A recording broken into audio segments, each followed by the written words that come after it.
It's nice to be with you here in Los Angeles.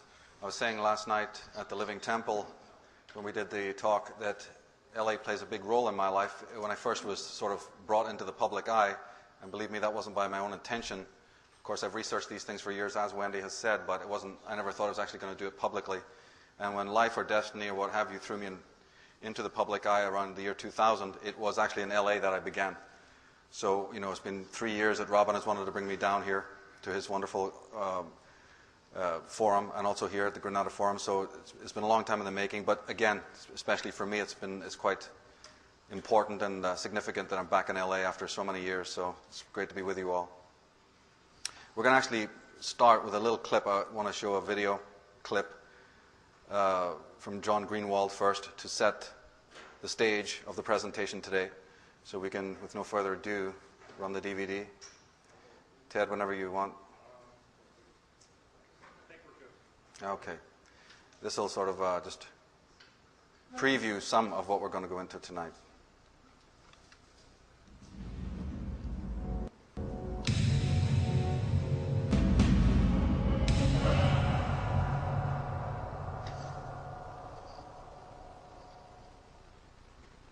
We found the weapons of mass destruction. We found biological laboratories. Everybody knows that Iraq had weapons of mass destruction. I have every reason to believe that the intelligence that we were operating off was correct. No question we have said that Saddam Hussein possesses biological and chemical weapons. We know where they are. They're in the area around Tikrit and Baghdad and east, west, south, and north somewhat. All this will be made clear in the course of the operation for whatever duration it takes. Are you confident that you'll also find weapons of mass destruction? I believe we will find evidence of the programs of chemical and biological weapons, yes. How about the actual weapons?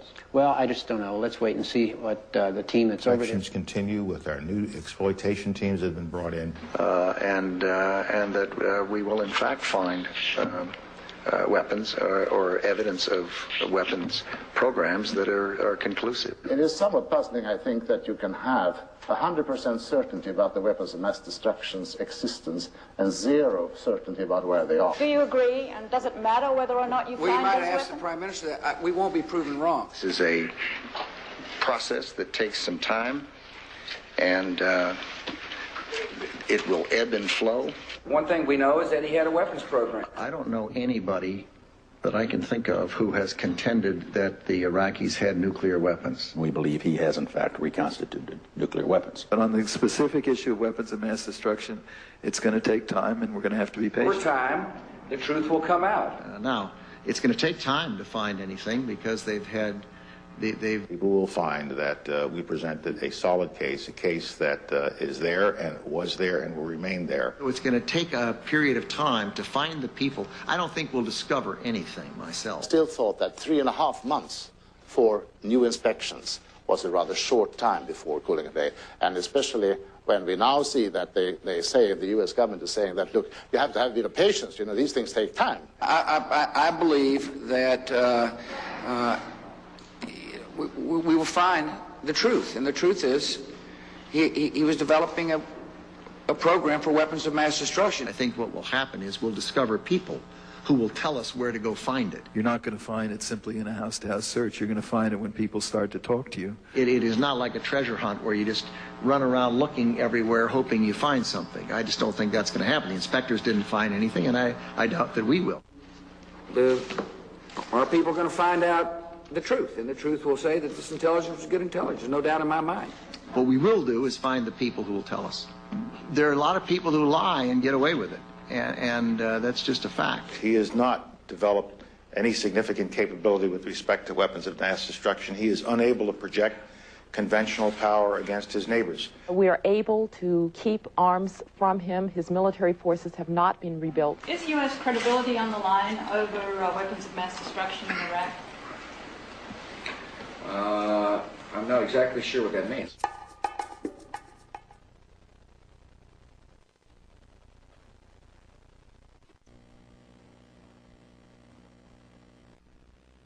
Thanks to John Greenwald. That was from John Greenwald's Uncovered the War in Iraq. It's just recently been released. So thanks to John Greenwald for that little clip. What was that clip shown for? Sad to say, your president is a liar. The administration is a liar. Who are these people? What are they doing in power? How do they get there? The first thing we need to understand about this is that, of course, these individuals are not particularly from this country. You may be nationally an American, but that does not mean that you actually serve this country.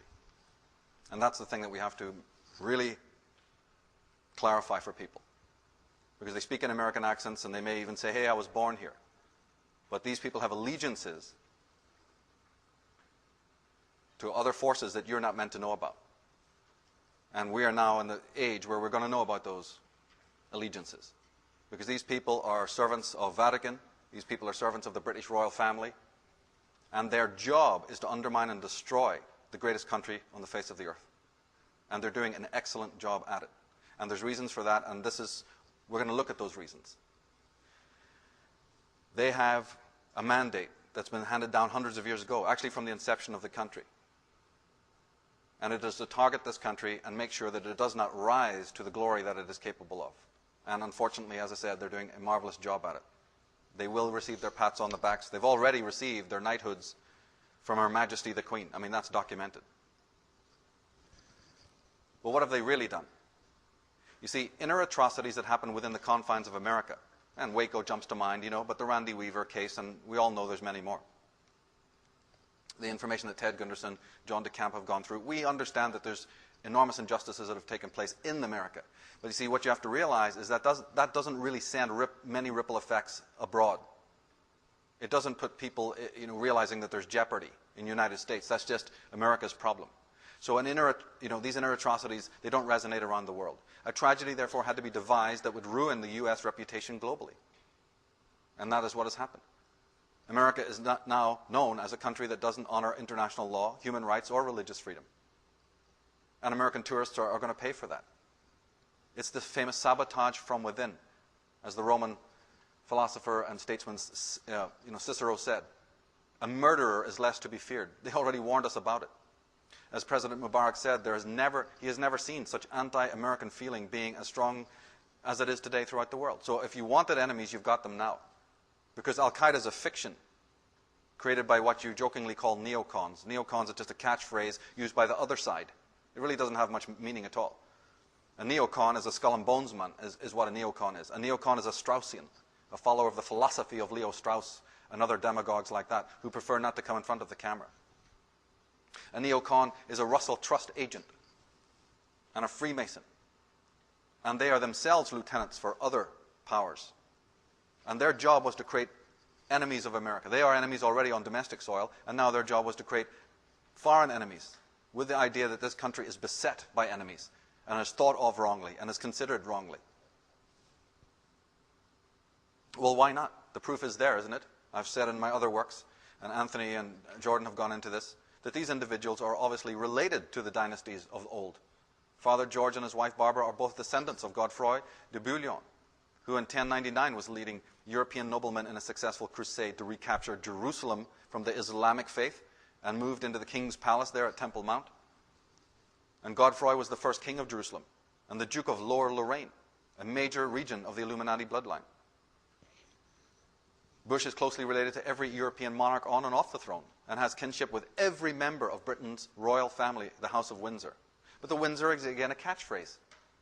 Windsor had to be created because they all had such thick German accents that the British people were going to wonder, who is this that's just moved in here at Buckingham bloody palace? No, it's Saxe-Coburg-Gotha. Right? It's the Guelph dynasty. It's the Habsburgs and the Hanoverians that is behind the Windsors. And when the red phone rings, Bush jumps. He's related to her daughter, Queen Elizabeth. So, want to know who's behind Bush? There it is. And he is 13th cousin once removed from the heir of the throne, Prince Charles. These are oligarchs.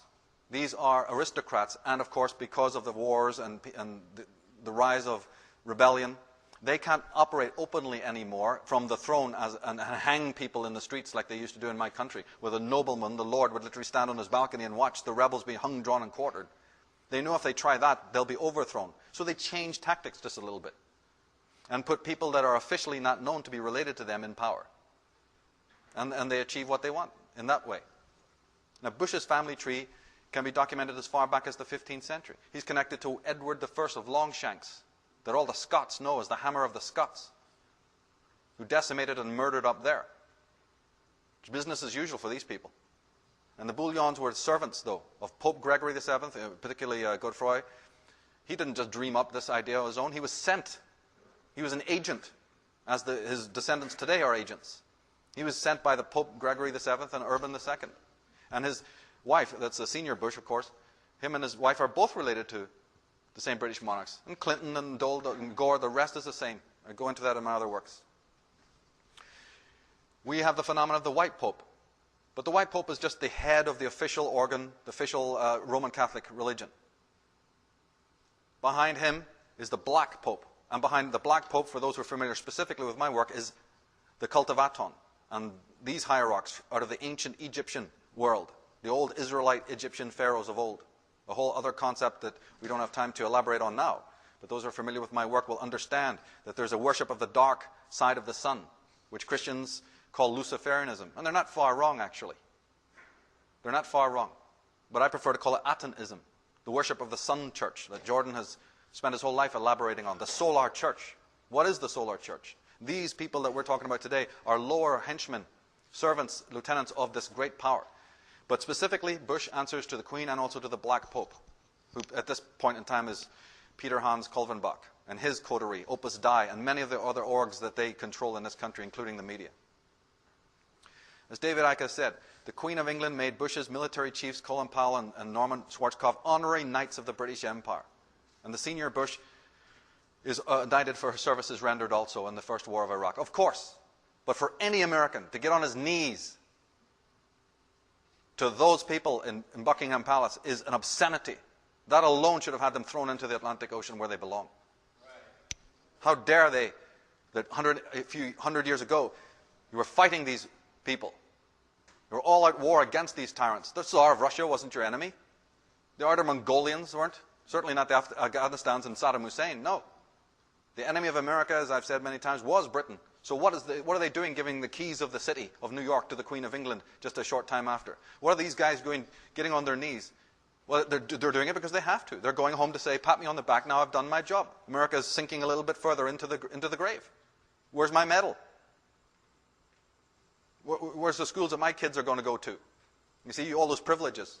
I don't care about the American people. I care about my life, my family. Henry Ford, who was a little bit onto some of this stuff, he was off in many areas, but the man had a sort of a glimmer, same as Howard Hughes, into what was going on. And one thing he said I agree with, he said people deserve the government they get. We're going to see in this presentation that he is exactly precisely right, probably more than he even knew. We do deserve the governments we get, and we're going to find out how we bring those governments into existence. In my work specifically, unlike a lot of other researchers in this field, I do not leave consciousness at the door. I've always stated, and will continue to state until the end, that no matter how many other permutations that this conflict takes on, like Federal Reserve, you see, or IRS, or endless vaccinations, you see, or war in the Gulf, you see, or any other kind of permutation that's out there in your face in the physical time-space continuum, any of these horrors that are taking place, illegal immigration, the list goes on. The real war is a psychic one. The real war is on consciousness. And too many people are forgetting this in this conspiratorial movement, so to speak, or in alternative history. And I will not ever make that mistake. Science has often left consciousness at the door, and look at what has happened to science. Now it has to bring it back in because the science basically run aground in the 1970s from all the time of leaving consciousness out and so-called objectivity. But we must not make the same mistake. So no matter whatever permutations of the tyranny that you see openly, as awful as that is in the 3D world, never forget first that it's all about attack here. It's they live. It's psychic dictatorship. What is government? The proof is in the words, the etymology. From the Latin gubernare, or the Greek gubernan. And those words mean to control. And then, of course, you can look it up anywhere. Mente simply means mind. So government literally means the control of the mind. Ladies and gentlemen, nothing is hidden from us. Nothing. It's right there for the person to see. But my question is then, how is this accomplished? Once we understand that it's a psychic tyranny and they're trying, to control our minds as well as our lives, We want to discover a little bit more about how that's accomplished, because we are in the age of solutions now. So I asked you a question. How many people have been to the optician recently? Right. And I think what's the price for just a normal cursory, run-of-the-mill diagnosis of even one eye? Isn't it like $300, the bill? Huh? It's about $75. And I've heard that in some places, for a little bit further diagnosis or for a real treatment, it can cost up to $300 per eye. You can be walking out with almost a $1,000 bill just for a checkup on your eyes from an optician. Well, then I ask a question. What is the price we're willing to pay for the boon of clear mental vision? What do we owe the teachers of the world who help us come to clarity when we're in a delirium? What do we owe the Jordan Maxwells of the world? The teachers who walk very close to us to say, my goodness, and what they end up doing the thinking for all of us. They first have to do the thinking for themselves, and then they find out they got to do the thinking for their brothers and sisters who say, no, I don't want to think. Can you not do the thinking for me? That's too much trouble. And we have to understand as we become teachers ourselves that really, as I've often said, the word teacher is synonymous with the word threat. Try waking somebody up from their delirium and you will soon find that you're a threat. Try even talking about fluoride in the toothpaste. Or don't have your children vaccinated with hundreds of vaccines, and you're going to find that you're immediately a threat, even amongst the people that are closest to you. And we don't want to have that clear vision that the teacher is trying to bring us to, or the shaman is trying. No, we want to edit. So when a lot of people are saying, look, I live in a harmonious world, I don't see any of this stuff going on, I'm looking for peace, love, and harmony. What they really mean is that they're editing out the ugliness so that they can be in that one-season world. But the man who's using his whole mind doesn't do that. And then say, oh, I'm living in Shangri-La, because they've beautifully, carefully, and methodically edited out the ugly side of life. They're unintegrated souls. Based on tonight's talk and a lot of my work with 2012, I've got some new ideas. They're really no ideas new. But now we are coming into another age where we can revisit some of the great gnosis of the past. I'm not going to go into rehash the same stuff I put on the 2012 DVD about the Nephilim and their particular agenda of vacating the planet. That's all been rendered already. I'm not going to waste your time with stuff that you can visit in other areas. We've got some new information, a slightly different slant on these things. In the divination reading, and there's a very short one, there's hardly any predictions for after 2012, but the one that exists is about the sun, Ahu, the light from which we emerge, and the light to which we will return. Now, of course, all people of intense knowledge mystically, like the Maya, or like the Irish Celts, when they said even a word like the sun, they didn't just mean that ball up in the sky. They meant also the sun in here, the sun of rational intelligence, when they're talking about that day. And the little prediction goes something like, this year anchors a spiritual certainty and the understanding of the cycles of time. So they're talking about time is going to be key. Well, of course, we know that the sun is important because the sun is crossing galactic center at that particular junction. On 21st of December 2012, the sun will be, in conjunction with galactic center. So the sun is important. And cycles of time, which preoccupied the Maya, will be important. And cycles of time have always been important. We have the famous 12 signs of the zodiac. And what we need to realize, without going into all the astrological information that I deal with in other areas, in the DVDs and so on, in the great cycle of the zodiac, those 12 signs, we are here. Now the sun takes 2,160 years just to go through one sign of the zodiac. And it takes about 25,920 years to go through the whole lot, which is called the Platonic cycle.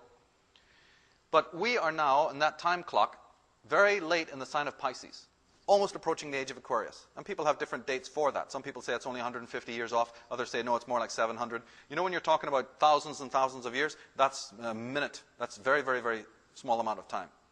So it really doesn't matter. Ultimately, we are on the cusp of a change and the move into what they call the New Age. We're going to talk a little bit about that.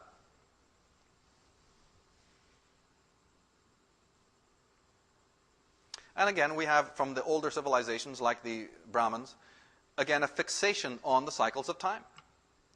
And I'm a bit dubious about the endless expanse of time that they associate in their calendar. I think it's not wholly accurate. But the idea, again, just briefly, is that they also believe in great cycles. They understood that civilization are born, they come to their peak, and then they collapse, they dissolve. Other people more recently are talking about the photonic action is something that's tying into 2012. And I cover that in the DVD because it's very interesting. I'm not wholly a believer in it, but I present the information because it's very intriguing, this thing. That they're saying, yes, in a very long cycle, in one of the great orbits that we have, of about 23,000 years, for 2,000 years, and it happens twice, the whole of our solar system passes through a belt of photonic action. Now, photons are the highest form of light that we know. And we'll talk about photons a little bit later in the connection to consciousness again. And they say that that is like a spring clean time. And we better be prepared because we may be heading for another one of those. That's intriguing. And that, wait a minute, we're not only having civilizations which rise and fall, but we also have that they go through cleansing cycles. Whole solar systems can go through cleansing cycles. But then the philosophers have always said it. Plato, Vico, they've all contemplated. Oswald Spengler, all the historians know or have philosophized or theorized that there is this cycle of time. The chaos, theocracy, aristocracy, democracy. The Brahmins often talk about the god Brahma, who is the ruler of the creation, the Atman. And they say that one of these enormous cycles, like their most lengthy cycle of billions and billions of years, they say is like a blinking of the eye of Brahma. It's nothing more than a day and a night in the life of the creator God. That's how they figure it. But of course, you can't talk about 2012 without the whole idea of prophecy and prediction. If you, in fact, buy into the idea that it was a prediction in the first place. The Maya talking about that at a certain date, around 1999, that will be the beginning of a 13-year countdown to the year 2012. And they said that is when history is going to end. That sounds like a prediction. I look at it as no more of a prediction than a master chef who's preparing a dinner and then he tells you what it's going to be. He knows he's making a souffle. There's no more prediction than that. If you know the meal that's going to be prepared, it's not really a prediction in the hard sense when you say this is going to be the outcome and this will be the cooking time. Well, these guys studied astronomy. They had 22 zodiacs, and 22 calendars, the Maya. They were highly sophisticated. And these people may have been descendants of the old Atlanteans of old. They're preparing the dish that we call history. And they know when the closing dates are coming. So you can call it a prediction if you like. But when it comes to predictions, there's many of them, down through the centuries. The message of the dissolution and the atrophy has been long. Here from the Puranas, which themselves are, you can't even date the Puranas, they're so many thousands of years old. The Purana says, there will be contemporary monarchs reigning over the earth, kings of curlish spirit, violent temper, and ever addicted to falsehood and wickedness. They will inflict death on women, children, and cows. They will seize upon the property of their subjects, and be intent upon the wives of others. They will be of unlimited power, and their lives will be short, but their desires insatiable. People of various countries intermingling with them will follow their example. Wealth and piety will decrease until the world will be wholly depraved. Property alone will confer rank. Wealth will be the only source of devotion. Passion will be the sole bond of union between the sexes. Falsehood will be the only means of success in litigation, and women will be objects merely of sensual gratification. External types will be the only distinction of the several orders of life. A man, if rich, will be reputed pure. Dishonesty will be the universal means of subsistence. Weakness, the cause of dependence. Menace and presumption will be substituted for learning. Liberality will be devotion. Mutual assent will be marriage. Fine clothes will be dignity. He who is the strongest will reign. The people unable to bear the burden of heavy taxes, I guess they had their problems too, huh? They had IRS back then, will take refuge amongst the valleys. Thus in the Kali age, will decay constantly proceed, and the human race approaches its annihilation. Hermes Trismegistus, from 150 AD. So the gods will depart from mankind, a grievous thing, and only evil angels will remain, who will mingle with men and drive the poor wretches by main force into all manner of reckless crime, into wars and robberies and frauds, and all things hostile to the nature of the soul.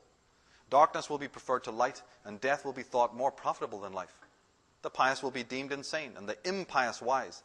The madman will be thought a brave man, and the wicked will be esteemed as good. In the 1600s, 17th century, Pastor Bartholomeus, the mystic, says, a great change will come to pass, such as no mortal man will have expected. Heaven and hell will confront each other in this struggle. Old states will perish, and light and darkness will be pitted against each other with swords. But it will be with swords of a different fashion. With these swords, it will be possible to cut up the skies and to split the earth. A great lament will come over all mankind, and only a small batch will survive the tempest, the pestilence, and the horror. From the Norse Edda of the Teutonic people, an incredible tradition stretching back to the dawn of time, the high priestess, the druidess, says in a prediction, she said, "Then saw she wade in heavy streams men, foul murderers and perjurers, and them whose others' wives seduce to sin. Brothers to slay brothers, sisters, children shed each other's blood. Hard is the world, sensual sin grows huge. These are the sword ages, the axe ages, shields are cleft in twain. Storm ages, murder ages, till the world falls dead." And then from the Celts, and this is from 5,000 years BC, after a great battle between the forces of light and darkness in Ireland, at a very famous mountain in Northern Ireland, they were standing there addressing the conquerors. But in the middle of the festivities, the queen, the high druidess, stood up and said, but we better realize that our glories and our age, in fact, is short, because we are to be followed by something awful that comes later. And the prediction was written down by the monks, and it's verbatim. She said, she added a prophecy in which she foretold the approaching end of the divine age and the coming of a new one in which the summers would be flowerless, the cows milkless, and the women shameless, and the men strengthless, in which there would be trees without fruit and seas without fish, when old men would give false judgments and legislators would make unjust laws, when warriors would betray one another and men would be thieves, and there would be no more virtue in the world. Look outside the window. She was right. Now, whether these guys are tracking the zodiac, the whole divination, the stuff that I study and teach, maybe that's how they understood this, or maybe there's clairvoyance, it really doesn't matter. The point being, these people knew that something was coming. They were obedient to the cycles of time. They studied nature and understood that if you have a summer, it will be followed by a winter. That there are winter cycles that not only consciousness goes through, but also that nature goes through, and time. Even in the Bible, we find hints of this dissolution and the ending of the ages. Broken down is the city of chaos, says Isaiah. Every house is shut up so that no one can enter. In the streets, there is an outcry. All joy has reached its eventide. All mirth of the world is gone. Desolation is left in the city, and its gates are battered in ruins. You think they're just talking about physical buildings? Don't these people who wrote this know that civilizations come and go? They're talking about some other kind of house that's battered to ruins. The house of the brain, the house of consciousness. Now what we want to look at is this question that I go to very much in the Atlantis book, which deals not only with the origins of evil, but with the origins of the ego itself. Our waking consciousness, the thing we use every day when we wake up. In the book, we read about the deep and intense emotional and psychological trauma experienced by the survivors of the genetic interference, the flood, and the later pole shift. And we can argue amongst ourselves forever of which of those was the more traumatic. I think it was the first one, but boy, oh boy, the rest are pretty bad as well. And I contend that the ego of man, the center of his waking consciousness, may be of recent origins, coming about as an artificial center of consciousness due to this horrific trauma.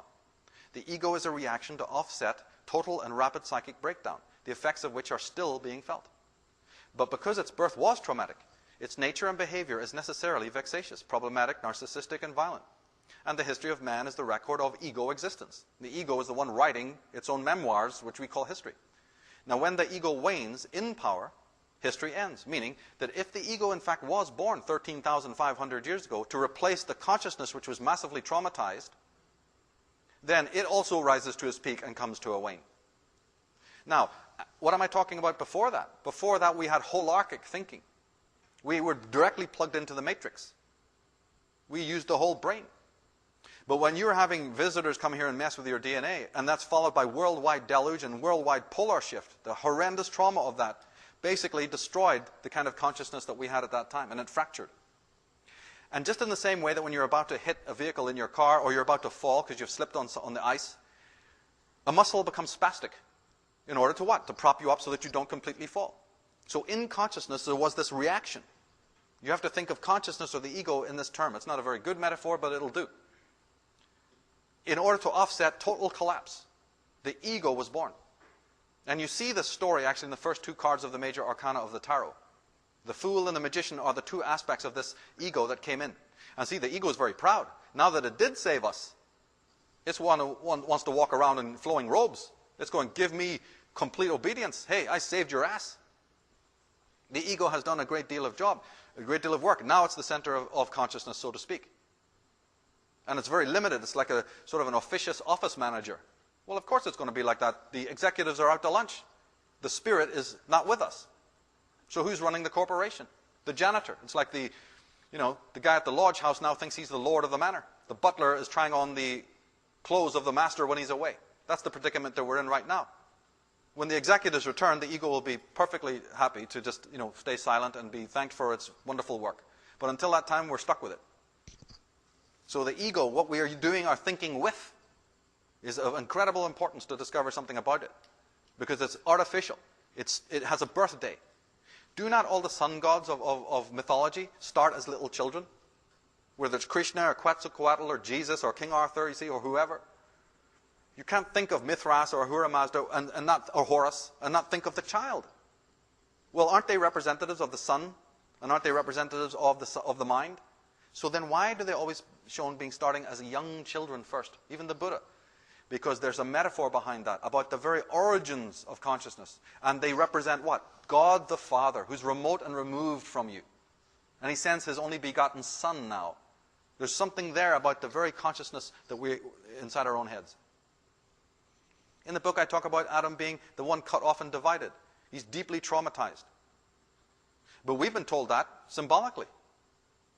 Whoever designed the cover of the E.T. poster, that wasn't some guy just dreaming up that image. He took that image from somewhere. In fact, precisely, he took it from Michelangelo, from the ceiling of the Sistine Chapel. But Michelangelo was showing God creating Adam. DreamWorks is showing Alien creating boy.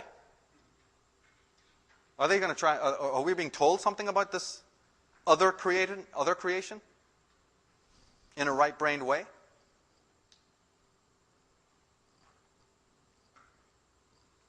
I actually believe, as a little bit of an aside, but just for those who are interested, I actually believe that what we call the so-called yogic systems may have actually even been devised for the express purpose of combating the alien proclivities, the healing the major trauma experienced by this genetically altered man, for conditioning out the alien DNA.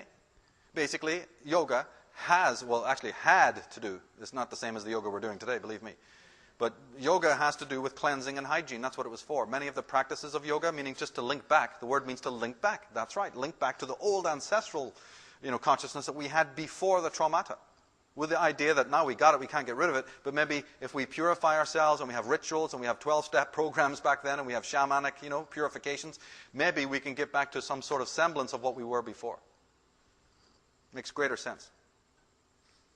But this idea that we are creatures of trauma, physiological trauma, that then creates psychological trauma, has been picked up by certain scholars. Tally Kellogg emphasizes the fact that abusive behaviors, whether we direct them towards ourselves, other people, or other species, are not natural to human beings. People enact such behaviors, he says, because something unnatural has happened to them.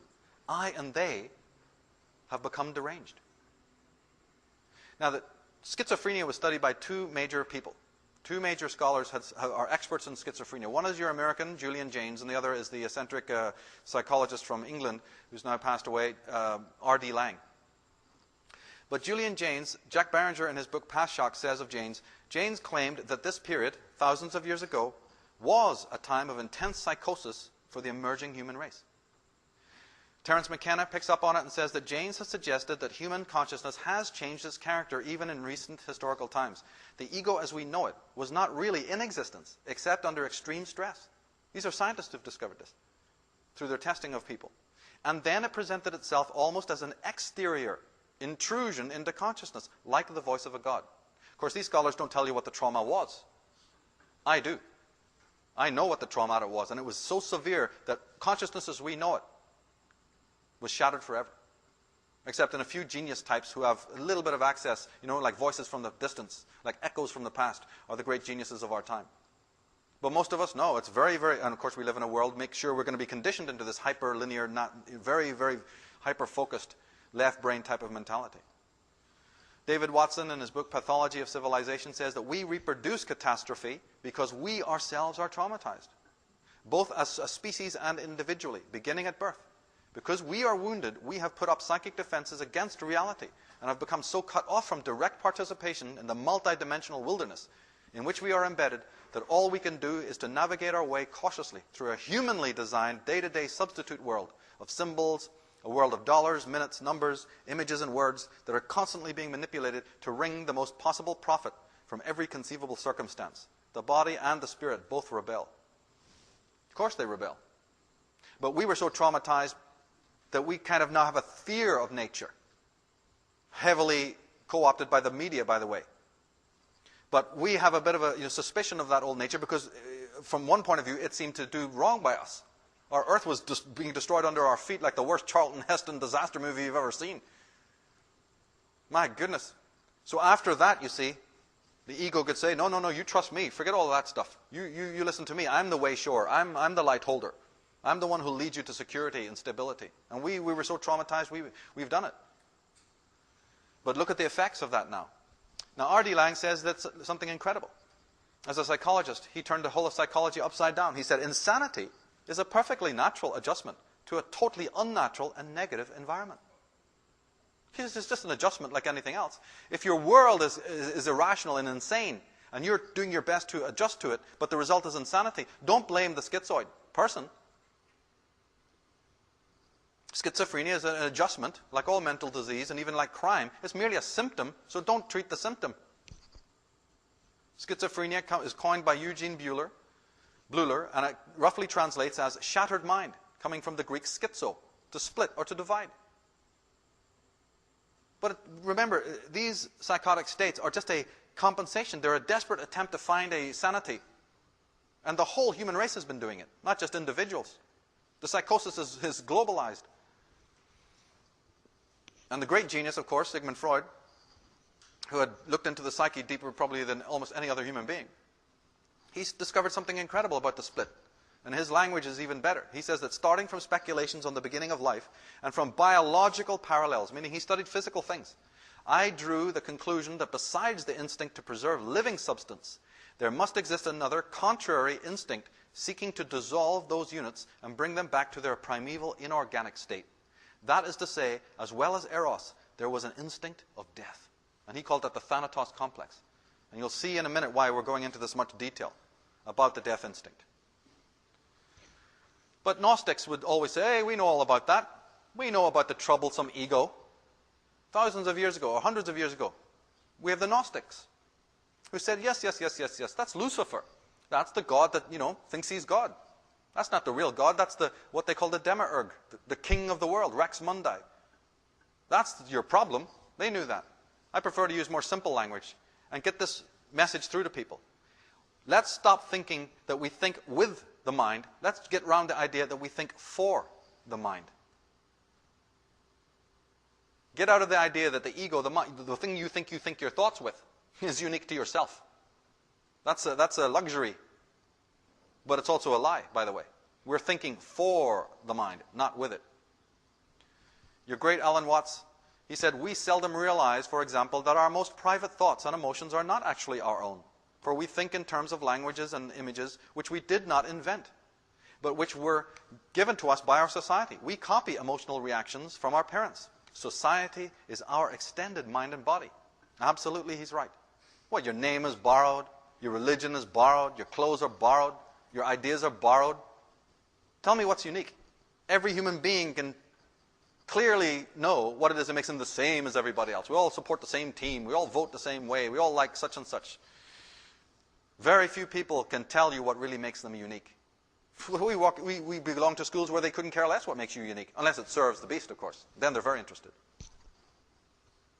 And let's plug into this. Let's overlay on what I'm just saying about the origins of the ego something else that needs to be taken into consideration.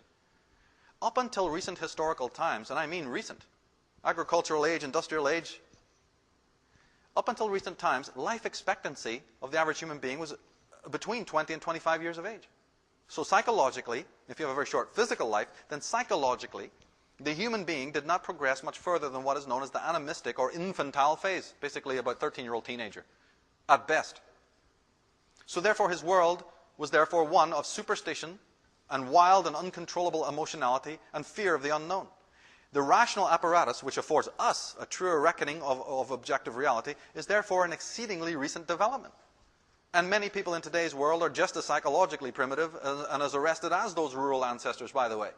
Hence, the rise of this evangelism and conservative politics. See, in those days, it was just devils or gods. It was very easy, right? If somebody didn't take water from the well right, you burned them at the stake. Listen, some Latin American countries, it's the same story. In India, where one of my side of the family is from, they're fanatics, they're maniacs. You wear the wrong clothes, the wrong color on the wrong day, and they're ready to execute you. But that is a very comfortable world to just have everything in demons and gods, you see. And now it's being handed out again. Man, I say, is the rational animal, so to speak. He alone can say, I, and can contemplate his own existence and behavior and actively seek to effect change. Animal can't do that. Animal's not thinking about that. They have their own intelligence, though, don't get me wrong. I'm not denigrating the animal. But we are the only ones who can think about ourselves and think about thought. Now, this capacity is obviously called independence, if you ever thought about the meaning of that word. But the opposite of that is called collectivism. But this unique capacity of independence is threatening to the establishment, who does not wish man to become aware of the two forms of manipulation which contravene his independent thought and action. As Alan Watts said, the most strongly enforced of all known taboos is the taboo against knowing who and what you really are behind the mask of your apparently separate, independent, and isolated ego. The taboo against knowing who you are? You mean to tell me we're going to reach 25 years of age, voting age, working age, and marriage age, but we don't know who we all are? Wonderful. That's great. And then we turn around wondering why the world is in the state it's in? Marvelous.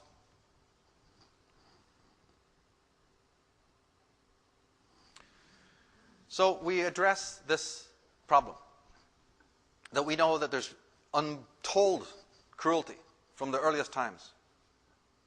From James Hillman, the Canadian psychologist and friend of Carl Jung, he said that archaeology supports the view that warfare is a development of only the past 10,000 years. Oh, that's a blink of the eye, 10,000 years. Of course, it ties into research of people like myself who are saying, well, we were visited. We were genetically tampered with.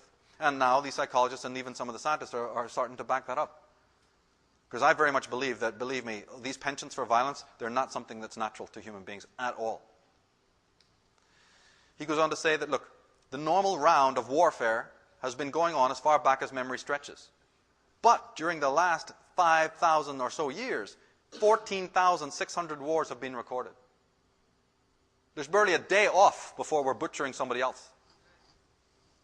Schlein, who's a San Francisco scientist, top of the totem pole, has been looking into the goddess tradition and divination and what it's all about with the feminine concept. Because the old paradigms are simply not working anymore. So scientists are, not because they want to, believe me, it's because they're forced to. He says that Eve's descendants have steadily accumulated the power to destroy each other in an unholy Armageddon, and like sleepwalkers are shuffling towards a planetary ecological disaster. But how could a slight, 5-foot-tall, two-legged animal create such sublimity and then wreak so much havoc in so minuscule an interval of Earth history? As I've always said, the question of evil is one of the most important questions that we could ever ask. It's number one on the list. Erich Fromm, the post-Neo-Freudian, says that the detailed description of the life of primitive hunters and food gatherers has shown that man, at least since he fully emerged 50,000 years ago, was most likely not the brutal, destructive, cruel being, and hence not the prototype of man the killer that we find in more developed stages of his evolution. So there's another lie out the door. Oh, well, we're violent because, that's just the way it is. It's evolution. No, it's not evolution. And that big question that so many people have asked, sitting around the coffee table, but the scientists are asking it. The malcontents are asking it. What is the real difference between man and beast? The only thing I say to that is, do we really want the answer? I mean, really. Because man does differ from the animal by the fact that he is the killer. He, the only primate that kills and tortures members of his own species without any reason, either biological or economic, and who feels satisfaction in doing so. Animals will eat each other, but they don't murder each other. It is this biologically non-adaptive and non-phylogenetically programmed malignant aggression, okay, because there's healthy forms of aggression as well. But this is malignant aggression that constitutes the real problem and danger to man's existence as a species. Don't we know it? Because the most ample, he says, and horrifying documentation for seemingly spontaneous forms of destructiveness are on the record of civilized history. The history of war is a report of ruthless and indiscriminate killing and torture, whose victims are men, women, and children.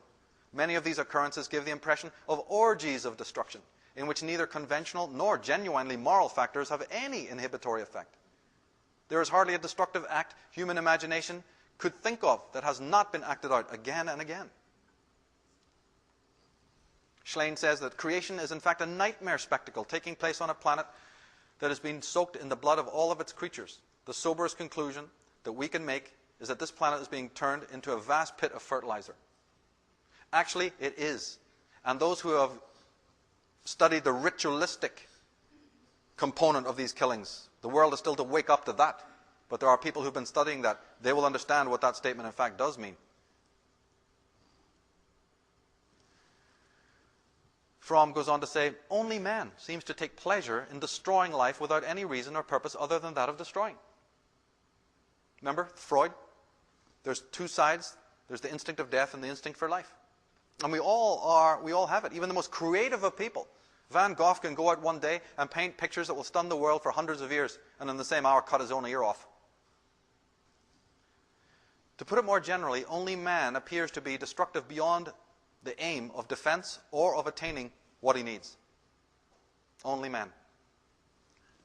Thomas Hobbes, and he should know because he's one of the philosophers behind our modern mass murderers, okay?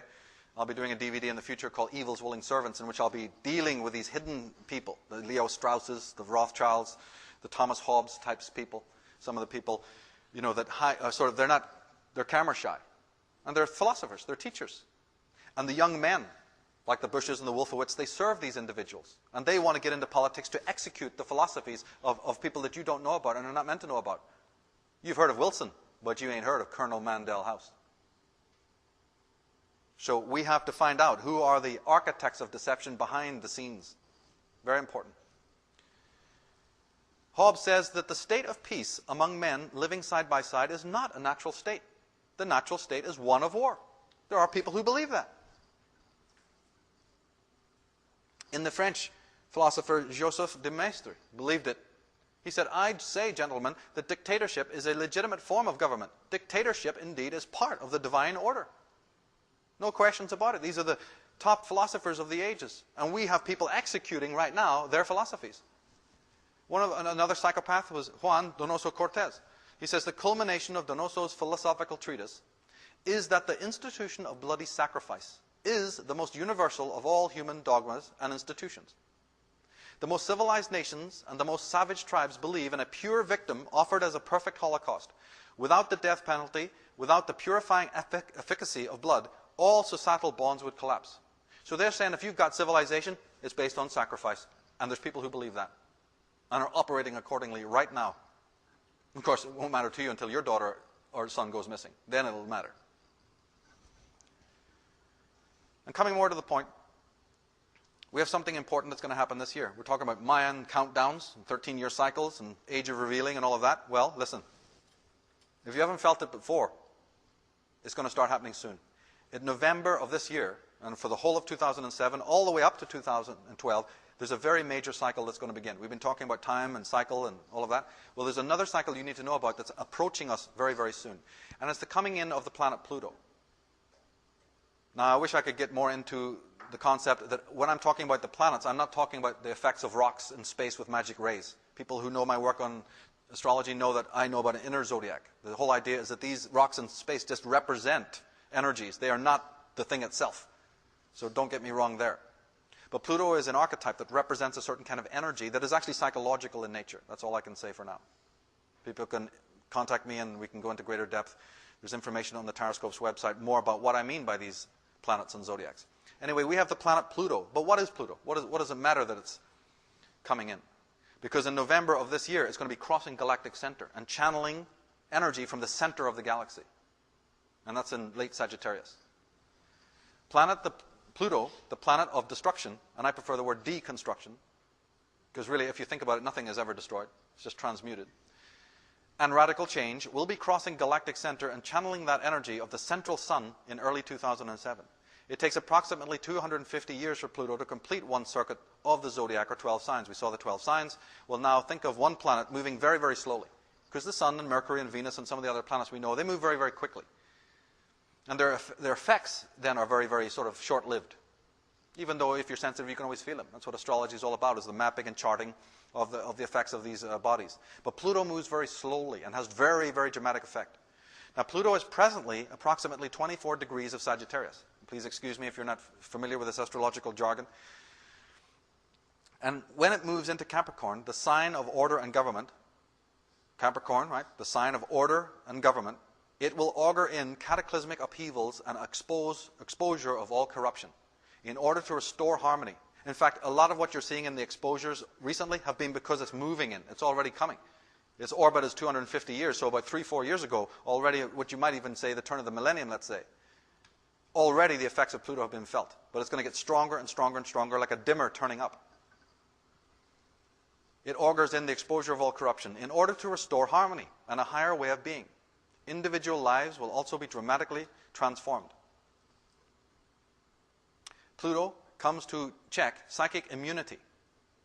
We all know about physical immunity. If you don't have it, you get a disease, right? Pluto is the surgeon coming in to say, roll up the sleeve, say ah. It's going to check the psychic immunity. And it brings with it a deep cleansing cycle. One can think of it as nature's psychic surgeon. It's interesting too because it is connected. Pluto is connected to psychology. Pluto was discovered in 1930, but it had been searched for at about 1900, exactly the time that Sigmund Freud started writing and releasing and publishing his works. Pluto, I believe, is the planetary ruler of Germany, but it is very much the ruler of psychology. And I've always thought it's interesting that the word sanity comes from the same word roots as sanitize, meaning that if you're not sanitized, you're not sane. What do I mean by that? We clean everything in our world. We wouldn't dream of eating off the same dirty plates twice. We make our beds, we take showers, we clean the driveway, right? In Ireland, they're out there polishing their cars on Sunday morning, groom the dog. Everything in our life is clean. How come not our emotions? How come they're as toxic as hell and we're walking around loose in the world thinking, we got problems, let me fix it? Ever try cleaning a nice clean window with an oily rag and then saying you can't see the garden? Well, the oily rag in your hand is the one messing up the window. So if we're finding disorder and chaos in the world, could it be our smudge, our forensic mess that we're leaving behind? Could be in the eye of the beholder, as they say. Now, Robert Hand, the astrologer, says that the nature of Pluto is similar to that of the Hindu god Shiva. It's an interesting statement. Pluto usually begins by breaking down a structure, then creates a new one in its place. The entire cycle of death, destruction, and renovation is accompanied by tremendous powers. For Pluto is not a mild or even very subtle planetary influence. It brings decay at one level or another. Pluto also rules death and regeneration of the self. As old aspects of your life pass away, Pluto does not represent death in the literal sense. Instead, it refers to a metaphorical death, something that ceases to be. And those who know about this stuff know that when you're feeling the effects of Pluto, it's going to be in your relationships that you're going to feel it first. Forget about Capitol Hill and White House and all of that. You're going to feel it much closer to home. But he mentions Shiva the Destroyer, the third god of the Hindu Trinity. Now, we don't have too much insight into the sane mind, but we can certainly recognize the unsane mind. At least that much we can do. But in short, the schizophrenic mind creates a schizogenic society. You don't need to be Freud to know that. The pathological mind creates a pathogenic society. The toxic mind sees and creates a toxic world. And we can recognize it on the big scale. But can you recognize it closer to home? Actually, no, we can't. Barbara Hand Clow in her Pleiadian Agenda says, you all have miasmas in your bodies that you must release. These are etheric masses that hold memory from genetic past lives. They're disease patterns. And we feel uncomfortable with them. It's time to get rid of them. But we really don't want to do that. We escape from it.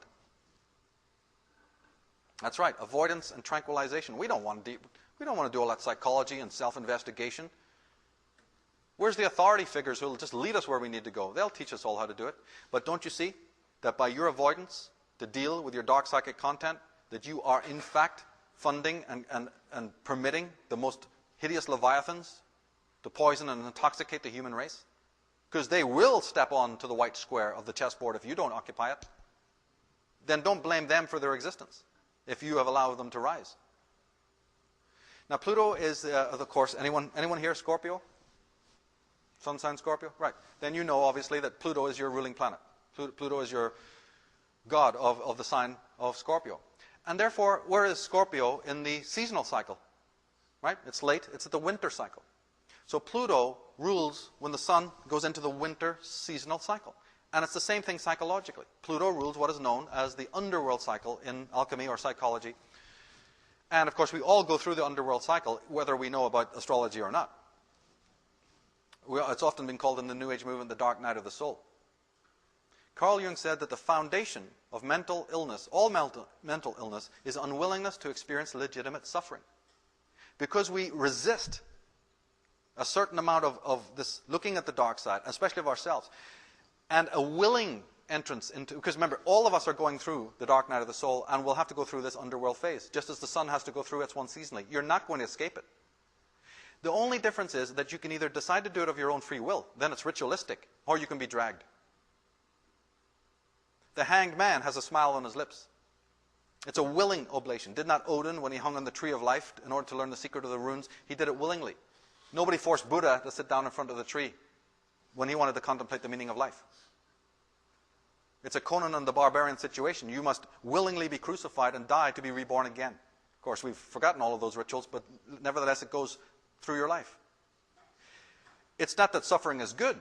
Suffering is inbuilt into the universe. You're going to have it just like you have pleasure. It's your unwillingness, unwholesome unwillingness to deal with it and to accept it for what it is, which is like the sword saying, I don't want to go through the fire of the blacksmith. Well, then you're not a sword, period. Now, countries go through these great cycles. The seasons go through it, and so do the psyche. In psychological terms, though, Pluto, Shiva, represents what is known in consciousness as the shadow self. Now, you see, in the schemata of the consciousness, we're out here. We're out here in the realm of persona, which is the word for mask. We're out here in the Hollywood drama, right? The mask, the show of masks. And we become so identified with this extreme edge of consciousness, the fashions, what are we going to look like, appearances and the whole 9 yards. Now, of course, a certain amount of persona we need. Otherwise, we'll be wide open to attack. You need the mask in order to conceal your real identity, to protect yourself and generally, and to operate in the world with other fellow human beings. But we have way overcompensated for it. We've put all our psychic energy into the mask. And you only have to look at the cosmetic commercials to know that it's obsessive right now. Behind that is the ego, the waking consciousness. And this little battery runs down every 12 hours or so you need to sleep. That's because it's finite and it's energy, and you need to sleep to restore its energy. When we wake up in the morning, we have a thing called ego consciousness, ego waking consciousness. But the ego is a strange kind of thing. As I said, it's kind of young and reckless and wild, as well as very domineering. And anything that your ego or you do not like about yourself, you repress. And the repressions of all the stuff that you despise about yourselves becomes what's known as the shadow personality. And it's kind of in the unconscious realm. It's not even in the conscious realm because you're not aware of it. It's like the director's cut of your life. See, when you're living your life and experiencing all sorts of things, you want to have the nice clips that you cut out and put them on the coffee table, the family album. But what about the backstory that's really been filmed, that footage that you hide away, that one day when you leave this planet is going to be played for you in the dark room? They're going to say, come this way. We've got something to show you. Remember all that film you stored away in the attic, meaning your unconscious mind? We're going to run you an amazing film here. This is a real slasher horror one. This is Stephen King and more. You want to see the John Carpenter, Friday the 13th, part 14? Here it is. The shadow is the repressed stuff that we don't show to the world, and we even forget. Now, for those who find it hard to understand what repression is, it's forgetting something and then forgetting that you forgot about it. It's the skeletons in the closet. And again, it's a very necessary part of the human mind. We need it to survive. It's like the dumpster. You need to throw the trash out. But we've, again, overcompensated. We're doing it too much.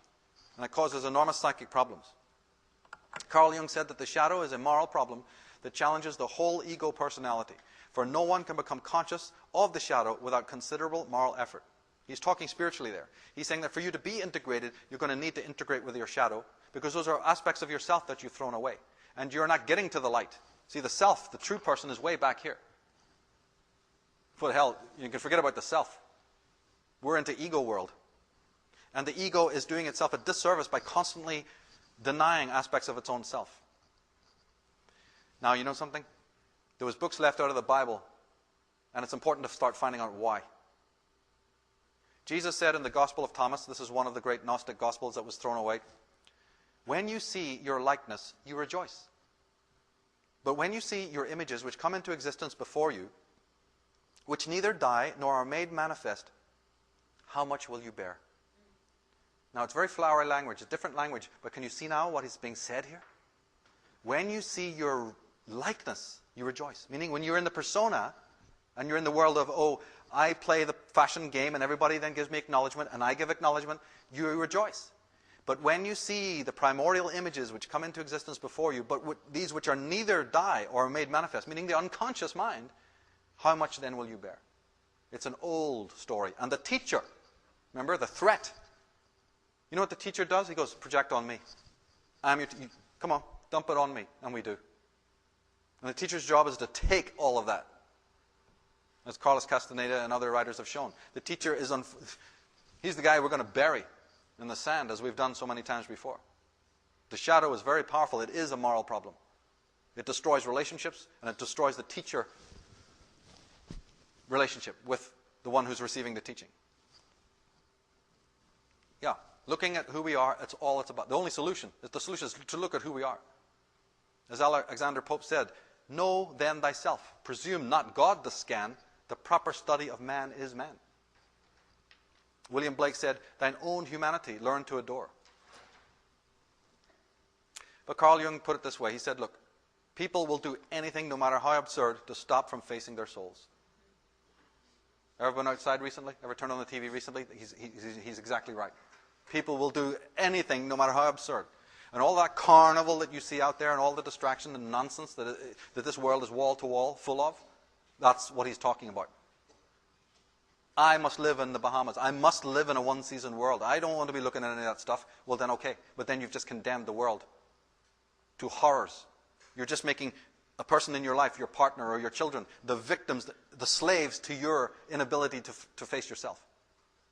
You're now having a person fill your void and your emptiness because you're not a whole person. And now you've enslaved that wife or that husband or that child or that animal or your workmates to your own form of tyranny. Yeah, you can't call the police on it, and you'll never get the court over it to prove that it's there, but it's there. And basically, repression doesn't work. There's a thing known as the return of the repressed. You can only dump so much of it before the stench starts to, come back. And as Carl Jung said in a well-known statement, he said, when an inner situation is not made conscious, it appears outside of you as fate. Ha, ha, ha.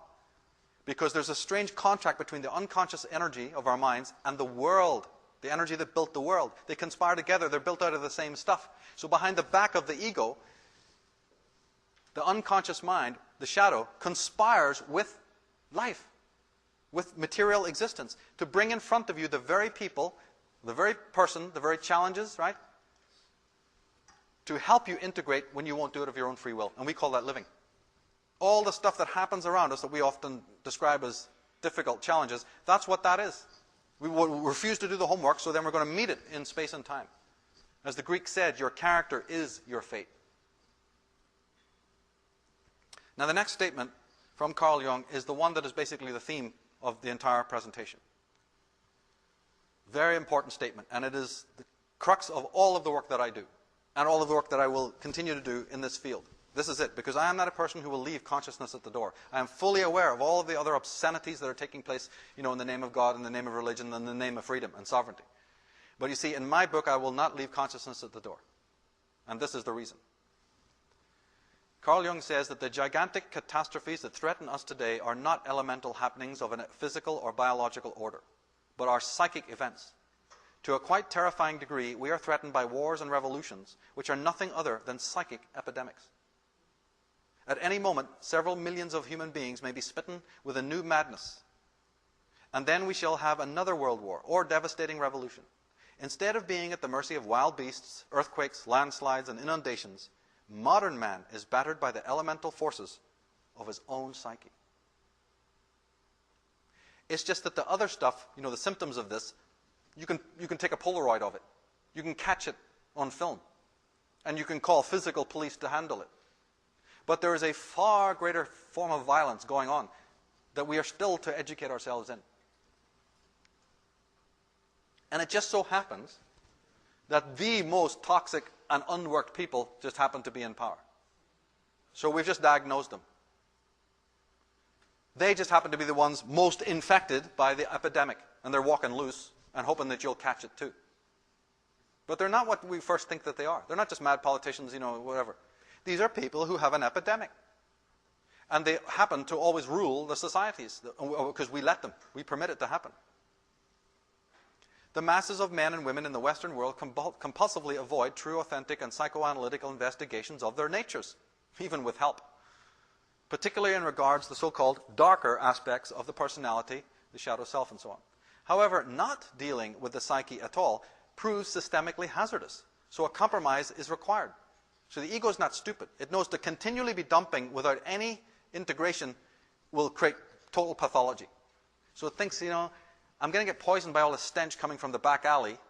And, we want the house to look good in the front for the neighbors, but this stench is, creeping in. People going, is there something rotting around here? So it has to find a way of coming, doing some dumping, so to speak. So a compensation had to be found.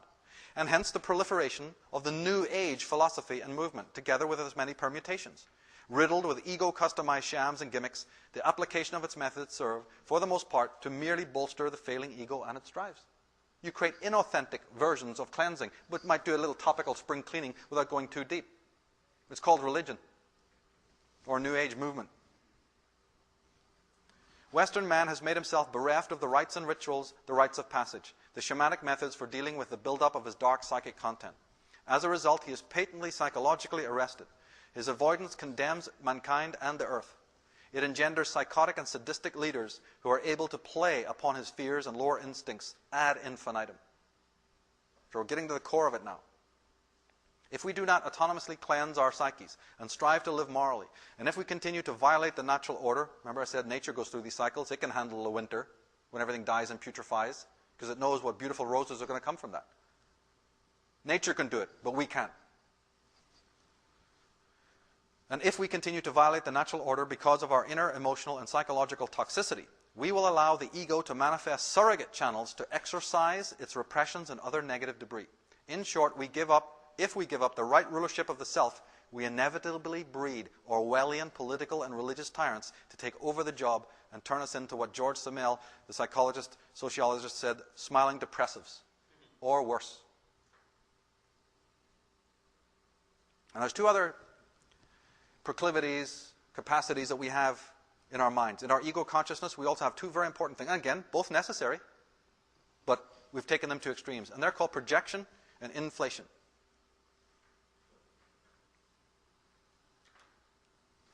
And the place where we can really examine them is in our relationships. The dark aspects of the personal psyche, which threaten the ego's autonomy and its vision of itself, are repressed, as we said. The shadow is the sum of all that we loathe about ourselves, and we project it onto other people and say they're responsible. This content is subconsciously projected onto others who become our external representatives of our personal shadow selves. In extreme cases, we also project this content through the field of other oblivious victims. That's an important one, but we're not going to get into it now. I'm working on a DVD and a website called Psychic Vampirism. You can go to psychicvampirism.com, and I've got something that's coming out that's going to be monumental on that, but we certainly can't visit that today. And additionally, there is the collective psyche and its dark content, which is at certain times likewise projected. So you do it with your individual mind, but we all do it collectively at certain phases in history.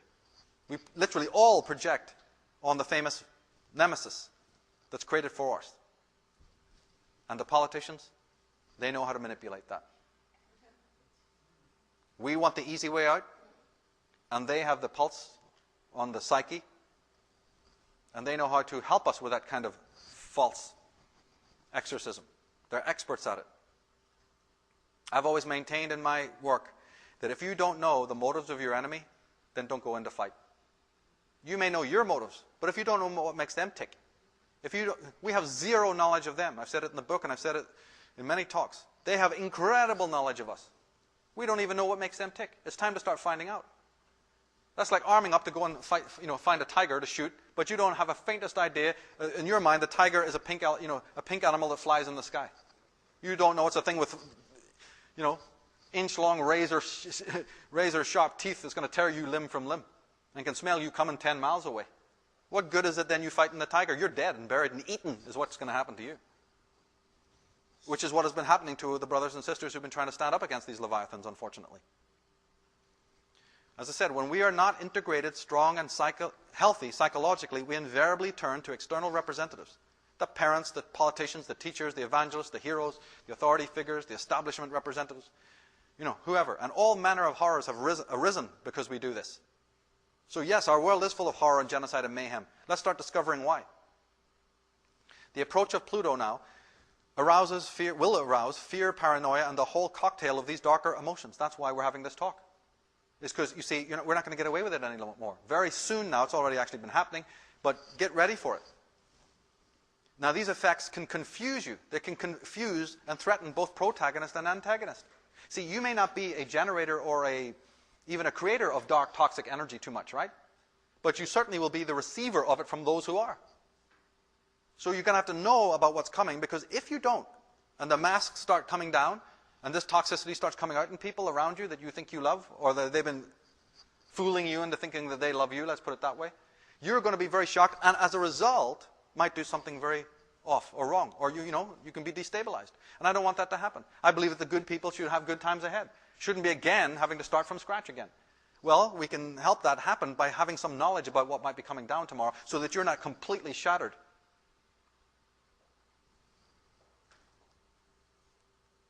Subsequently, the individuals will feel deeply insecure, and as a result tend to cleave even more vehemently to the known and familiar Saturnian archetypes. And the one I'm most concerned with and thinking about the most is known as the animus, which is a Latin word for the father, or more colloquially, Big Daddy. Very important archetype that make up ego consciousness, and very, very prevalent in the world. Big Daddy is what it's known as, and it has the most important effect. As we understand what our egos are doing, we'll understand why we create. Now, of course, we know that what is Big Daddy? It's nothing more than a re-scripting of the old Jehovah. I mean, this is an old deal we're talking about here. Now, look at the relationship of Jehovah to the so-called chosen people. It wasn't because they, wove the great tapestries, or they made the best sandals, or that they built great empires, or made great jewelry, or great lovers of women, or whatever. What was the reason why Jehovah was protecting, loving, and adoring the chosen people? One word: they were obedient. The relationship between the Father and the Son, you see, is one of obedience. That's what gets you the power and security that the Father offers you. The Lord is a man of war. The Lord is his name. The Bible is telling you about the animus. The Bible is telling you what God and this Father figure is. It's belligerent. Remember, you're going to it because you want protection, because you have no security inside yourself. And it's going to do its number. It's going to do its dance. Don't blame it. It's doing what it was paid to do. Paid with psychological energy. There's one other important psychological complex that we need to look at, and that's called identification. And we all do it. You have to identify with your heroes and things, otherwise, you couldn't survive. Identification is that you identify with your parents and the good side of, your heroes and so on and so forth. So it's a natural, healthy drive. But again, it's taken to extremes in certain situations. The extreme of it is known as the identification with the object of one's hate.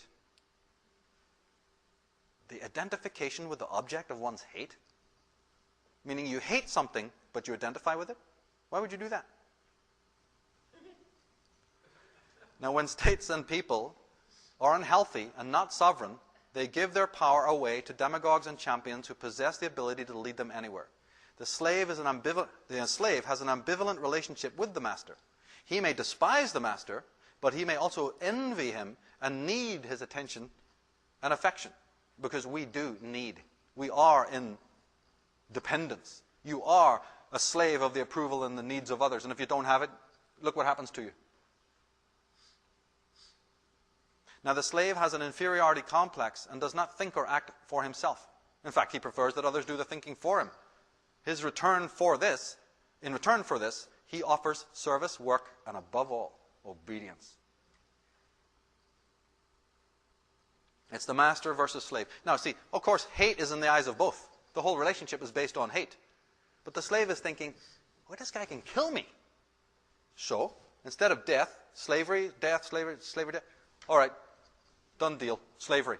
Just give me a few cushions every time, once in a while for my prison cell. And a little salt on my bowl of gruel, and I'm happy. Give me chains of iron instead of gold, and hey, brother, go and do whatever you want. Go and murder and mutilate in my name. I don't care. I'm happy. Glenn Parton said, "We have internalized our masters," which is a well-known psychological response to trauma. See, trauma again. When faced with the overwhelming terror, haven't we heard that word recently? Quite a lot. The human mind splits, with part of itself modeling itself after the oppressor. It is an act of appeasement. Look, you're saying, I'm like you, so don't harm me. Simply called identification. A New York Times CBS poll noted that only 6% opposed military action, while a substantial majority favored war, even if many thousands of innocent civilians are killed. Simultaneously, Bush's approval rating has soared. Like all tyrants and demagogues, Adolf Hitler didn't force himself into power, he was voted in. Identification with the object of one's hate. Here's a couple of extreme examples of it, because this thing takes many forms. A female, in fact, identification complex is very much in the female, is an aspect of the female psyche. Here's two extreme examples of it to make the point. Say, for instance, you have a very ambivalent relationship with the father because the father, and rightly so, the father has in fact wounded you at some point in your youth. And you have a primal wound created by the father left, the father hurt you, whatever. It happens. You hate the father immensely for the wrong that he did, and you should. That hate is perfectly legitimate. But if you hate the father too much, it will often prevent a woman from integrating in society. Because the father is also the boss, you see, the senior, the state, the system. So your hate for your father prevents you from winning in the world. So then the ego now has to think, well, how do I make a compensation? So what the female psyche often does is it identifies with the object of its hate. And here's a couple of examples of it. And this is physicalizing it, where it's a woman, but it's not really a woman, it's a man. It's a person saying, I want to be male. Because I'm in deep hatred of my father, haven't worked it out, I'm not resolving it, don't know how. But I need the attention. I need to make it in the system. And if I'm in rebellious against the Saturnian system, I'm getting nowhere. And I have a healthy drive that wants to succeed and get somewhere and have a good life. So you're in what's known as a catch-22 situation. And you resolve it in these ways that are known as sublimation. And they're extreme. It's through sublimation. And we all do this to a certain extent. You think you don't have something, or you think that you're without something, and then you find a substitute for it. This is a very powerful archetype, this identification. But there's another version of the same thing. Only we know it as rebellion. It's the opposite side of the coin. It's like, hey, I'm not playing into all of that. I hate the father and the system and all that bogus stuff. Going to school, getting up in the morning, going and getting a job, all that straight up and down square stuff. You're in hatred of it, but you're not going to identify with it. You're going to say, hey, I rebel against it. Now, you can argue which is the healthier drive. I don't know. And then you had a whole culture of it here in the 60s. But see, what is rebellion really? Isn't it really the other side of the coin of the subservience? In Rome, no one complained when Caligula made his horse the emperor. That's the identification, right, with the object of one's hate. Go ahead, do whatever you want. The rebel goes, to hell with that. I will say something.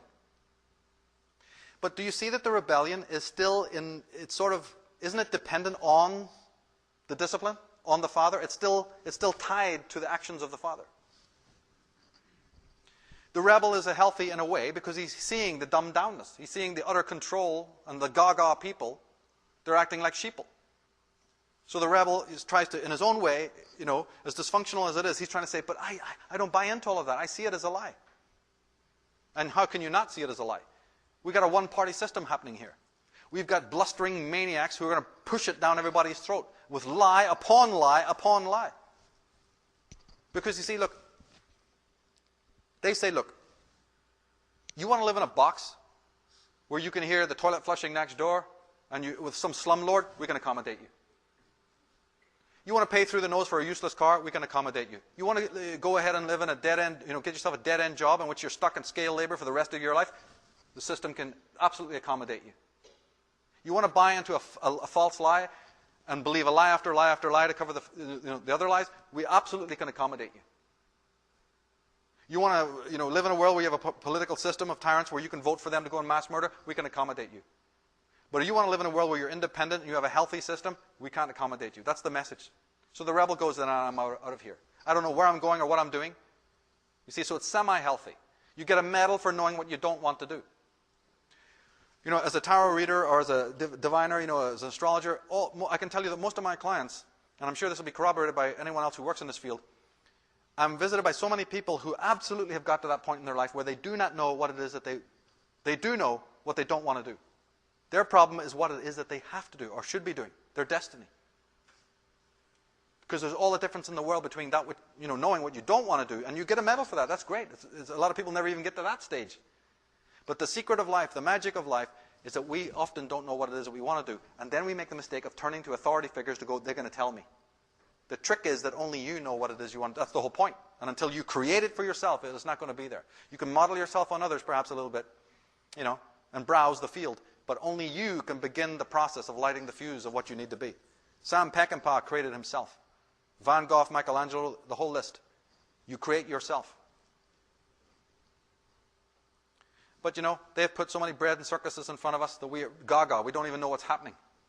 Think for ourselves, we can't even get that far. They're doing the thinking for us, and they can hand us whatever they want. They can even create a faux conflict and say, look, we know you're unhappy. We know you're repressed. We know you hate our guts. But you know what? We'll give you a way to do something about it. We'll create a political system, a pigsty, in which you can go in there and cluck and chip at each other, like those cockerel fights. That's what you need to do. You need to go and do that. And that'll bring us down. So they create a fake game of dialectics for us, and then we exhaust all our energy in this political pigsty created by our masters, and then wonder why nothing moves a smegging inch forward. And they're laughing, they're having a field day, they're dancing on their desk going, these chumps bought into this? Yeah, well, that's right, our forefathers only lived about 25 years of age. We've got a lot of growing to do. So that, the rebellion is healthy in a way, but never forget it is merely the other side of the coin of the problem. It's saying, I don't want to, be part of the problem anymore. But yet, as you saw in the 1960s, and as you still see, there's not too much solution stuff happening. They've got so far to realize it's a horrific, deathly system that's going on. And I mean, the symbolism of these people is already telling you who they and what they are. Because really, nothing's been hidden. Even the colors, the red and the blue, are the degrees of Freemasonry. I mean, as we know, I hope everyone in this room knows that this is a one-party creature. And I showed Michael Moore's picture earlier because, you see, he is a great exemplar, and there's plenty of them, of this faux opposition. The game is like this. If you don't create your own rival, you might have to come up against one that really does mean business. You don't want that. You don't want the real fighters. You don't want those who are going to come and try and take down your system, of which there's been a few people like that in history. So you invent and fund and pay and clothe your own guy. Case in point. Michael Moore was interviewed during the summer of 2004 and asked repeatedly by Charlie Rose what the real reasons, this is after Fahrenheit 9/11, it's all done in, millions of dollars have been thrown around. What was the real reasons for Bush's alarming aggressive tactics and why so many liberties and rights were being flagrantly disregarded? Moore answered back in the same manner every time he was asked the same question, and I believe he was asked about half a dozen times. And his answer was, I don't know. Immediately, I knew that he works for them. You don't know? Excuse me, you've just thrown millions of dollars around. You've given a 70% fact because we are angry. So we'll follow this guy thinking he's got a piece of the truth. And just like they show you in The Meaning of Life, Monty Python, come with me, come. The waiter is leading, remember? And they end up nowhere. Aren't they the false gurus? Come. I'm going to show you where I live. I got a mystery I'm going to show you. Leads them through all the streets and up and down and all around. And then what? To an empty bloody field. I don't know. Well, that is not good enough. For you to be on primetime television with all of that time? Guess what? Alex Jones knows. Anthony Hilder could find out. Jordan Maxwell managed it. The people of America are managing it, but you can't find out? You have nothing to say? Meaning you know the problem, but you don't know what it is? Brilliant. I say to hell with that. It's in our face what is wrong. What is wrong is it's a one-party system. And this dialectic, we need to become very familiar with how it's worked, because behind the scenes it's just one guy. It's like I discovered in Ireland, the Irish Republican Army. Yeah, they had to change their name to the Irish Republican Army because they were originally called the Irish Republican Brotherhood, which is a very different meaning. That's Freemasonic. I start finding out that the little dove of Sinn Féin is the dove of the Knights of Malta and the Knights of Cologne. I start finding out that the green ribbon that Sinn Féin and Gerry Adams guy wears, like it looks like the AIDS ribbon. Oh my goodness, that goes to a group called the Green Ribbon Lodge. Green Ribbon Lodge? Which is an outgrowth of the ancient order of Hibernians? What are we talking about? First it was armies and revolution, and now it's secret societies. Who's this orange on one side and the green on the other and the white in the middle? Ah, nobody talks about the white. Who are the white pure ones that control both sides of that conflict? I started to have questions. Well, you can create Judaism in opposition to Christianity by the same hand. You can, by the same hand, create Catholicism and then create its opposition, Protestantism. You can create communism and say it's opposed to capitalism. You can create Democrats and then say they're opposed to the Republicans. And I ask you this then, is the enemy really the problem? All generals know that the enemy is not your problem. The problem is the ones that are meant to be marching with you who haven't the faintest idea what's going on. Or they're fearful and undereducated about the fight. When a warrior is going to battle, if he sees fear and ambivalence in the eyes of his comrades, he knows that you're good as dead. Remember Braveheart? In this fight, that's what the problem is. It's the members of our own contingent who are out to lunch, who haven't got clear on what's happening, who are undereducated, misinformed, or fearful. Mikhail Bakunin, one of my great heroes, the father of anarchism, who rotted in Tsarist jails until his teeth rotted out, 18 years chained to a wall in pitch darkness. This is only one of the imprisonments that this man had to go through. And when he came out, within 5 minutes, he's again writing on humanity and down with these tyrants. No, all his life long, would never stop fighting autocracy. Yet, this man from his own words says, I'll take 1,000 Tsars over one Karl Marx. That's informed. Yet, isn't Karl Marx meant to be a socialist on the same side as Bakunin? We're all one. Down with the king, down with the Tsar. Bakunin says, no, down with you. I know you who you are. He said, a herd of animals organized by compulsion and force and concerned only with material interests, ignoring the spiritual side of life. At his own time, that's what he said the revolutionaries are. And of course, don't we know that the hand that crushes the tyrant's head becomes a tyrant in his stead? The enemy is not your problem. And that's a big theme. Never forget that.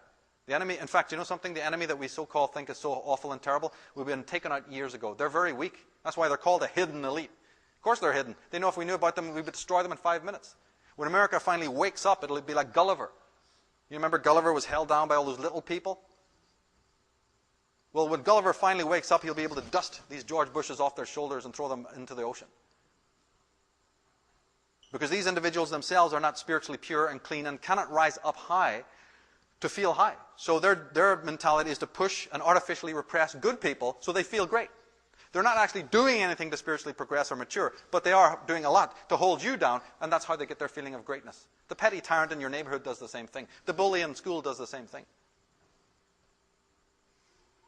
So we found no weapons of mass destruction. It's a myth in the mind of psychically pathological people.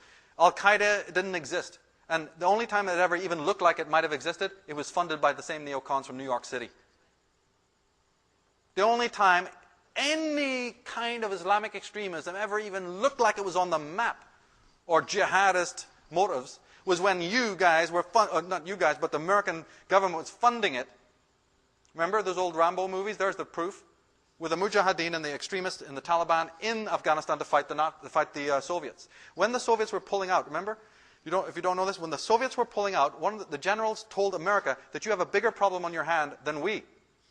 Thank you, you've destroyed us, you've won, we're leaving, but I'll just give you a case in point. We've observed something since we've been in Afghanistan. You're going to have a bigger problem down the line, 10 years from now, with these Islamic extremists. But America didn't listen because America's funding them. Now, when Bush finally gets his position as president, he's big behind the pro-Zionist evangelists that are all over the television and rising now. But wait a minute, what's wrong with this picture? On paper, aren't the extreme right-wing Christian pro-Zionist evangelists meant to be the opposers of guess who? The extreme jihadist Islamics, on paper. But they're funded by the same force. The same neocons, the same Straussians from New York City are funding the same group. It's recent history, it's in your face. My goodness, we don't have to be looking to ancient conspiracies and Mikhail Bakunin. As your great G. Edward Griffin said, deliberately create problems and then offer only those solutions which result in the expansion of government. Create conditions so frightful at home and abroad that abandonment of personal liberties and national sovereignty will appear as a reasonable price for a return to domestic tranquility and world peace. The teacher speaks. So when you see this toxic religion, of course there's going to be a cop-out from the rebel. The rebel doesn't know what we're talking about, but he knows that something's wrong with daddy and all that BS. So he's going to cop out. Can't blame him. Let's run the video. Troops surrounded Jerusalem and laid siege to it, and it produced massive starvation. Luke 21:20 says, when you see Jerusalem surrounded by armies, flee and know that the desolation is about to happen. Historian Josephus tells the story of Roman soldiers going from house to house, killing the survivors of the siege, people who were too weak from starvation to defend themselves, and walked into the home of a mother who was eating her infant child. And even they backed out. Josephus says that 1.1 million Jewish people died right there. Jerusalem was demolished. The temple was torn down. Jesus saw it and he wept. Remember, on his way to Calvary, he saw the Jewish women weeping for him, and he said, daughters of Jerusalem, do not weep for me, but weep for yourselves and weep for your children and your children's children. Why? Because he said then, blessed are the breasts that never gave suck. Message, blessed is the woman who has no child, because when the Romans get here, you're going to fight over that child for something to eat. 60 years after Titus came Hadrian, and the Roman legions once again attacked Jerusalem as 500,000 Jewish people were killed. Hadrian hated the Jews. He removed the name of Judea from all the maps. He said, I'm going to remove the name of the Jews from the world's mind. And he had every map purged of the word Judea, and he wrote in its place Palestine, after the ancient enemies of Israel, the Philistines, of whom Goliath of Gath was their champion. The Palestinians, who claim that Israel is their land in the 21st century, never owned the land. They have no legitimate claim to the land. They have only the hatred of Hadrian, the Roman general, for the historical confusion about to whom the land belongs. I assure you that historical confusion is clarified in the Word of God. Jesus wept when he saw the Crusades in 1099, where 900 plus Jewish people were burned alive in the Jewish synagogue as the Crusaders marched under the sign of the cross and herded Jewish men, women, and children into the synagogue, set it on fire, and cremated them while they sang, Christ, we adore thee. There were 7 major Roman Catholic crusades in which the Jews were butchered from Europe to Jerusalem, and from Jerusalem back to Europe. Jesus saw it and he wept. He wept when he saw the Spanish Inquisition, where the bones of dead men, the bones of dead Jews, were dug up by the Inquisition of the Roman Church, put on trial. And when those dead people couldn't defend themselves, the church expropriated all of their wealth and put it in the church treasurer. He saw Hitler's Holocaust and the systematic murder of 6 million people, and he wept. He saw all of that. Jesus wept when he saw the Jews of the 21st century being forced out of their homes in Gaza to fulfill the political pipe dream of the roadmap to peace. Jesus wept when he saw the coming of the Antichrist in the near future, a false Messiah coming out of Europe, who will make a 7-year peace treaty with Israel. He will break it in 3.5 years. He will set his image up in the city of Jerusalem for the world to worship him. And anyone who will not worship him will be executed. Jesus saw that and he wept, and that Antichrist is coming soon. But I want you to hear this. The tears of Jesus over the abuse of the Jewish people and Israel are about to stop. Why? Because the Lamb of God in the book of Matthew is about to come back as the Lion of the tribe of Judah. The rabbi who rode a donkey into the streets of Jerusalem and was crucified a week later is about to ride through the clouds of heaven on a white horse, followed by the armies which are in heaven, and on his head shall be a crown, King of kings and Lord of lords, and he's going to rule this earth for 1,000 years from the Temple Mount of his father King David in the city of Jerusalem, and he's going to rule the earth with a rod of iron. What does that mean? It means he's not going to ask the Supreme Court if it's all right to pray. He's not going to ask the ACLU if the Ten Commandments can stand. It will be ruled by the law of the living God without apology. Put your hands together and give him praise and glory in the house of God.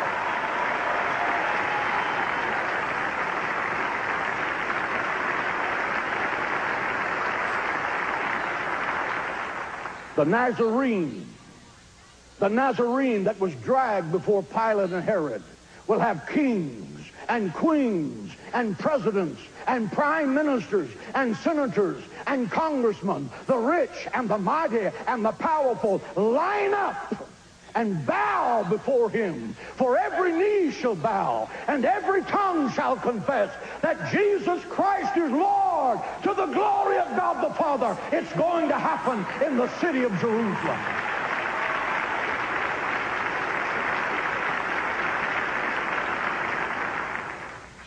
Quickly, the 7 signs of his coming.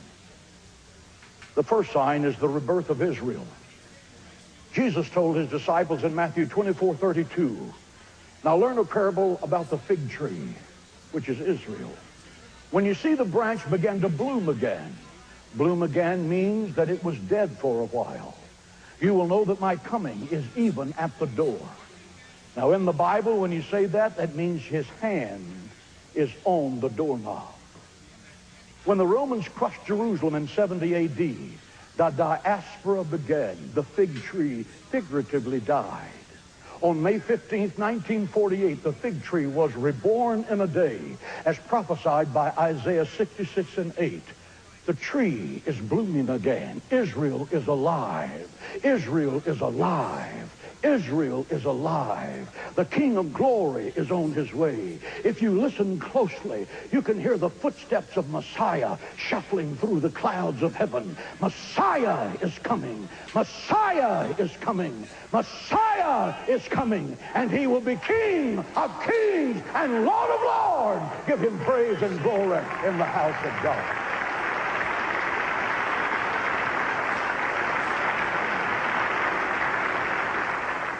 The second sign of his coming is the birth of nuclear warfare. Before the birth of nuclear warfare... Go ahead. This is a clip that exemplifies many things. I mean, some of the rhetoric that he's speaking about of white horses and crowns above the head and all of this stuff is very little to do with Christianity. Anyone who's been following my work in the cult of Aton will understand that even the terminology that's being used by these people is certainly not Christian in origin. And the Messiah that they're talking about coming is not a Christian understanding at all. More than that, he's standing on the red carpet. That alone is alarming enough for those who understand what that means.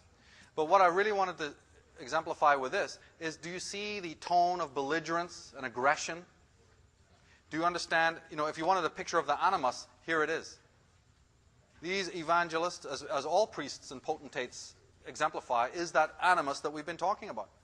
And the tonality, you don't even have to be a behaviorist or a psychoanalyst to understand that it is violence and aggression and belligerence that is behind this. But what? It's sweetened up and cloaked with religion and spirituality. But of course, it's none of those things. It's the beast in action. And they have an agenda. When I watch people like this, these horrific types, it makes me think of what Konrad Lorenz was saying, that man is the missing link between apes and human beings. And as it says in Exodus, nobody's denying it. The Lord is a man of war. The Lord is his name. It's all Martian. But I'm reminded of Jeremiah chapter 5, 26. Among my people are wicked men who lie in wait. Among my people are wicked men who lie in wait, like men who snare birds and like those who set traps to catch men.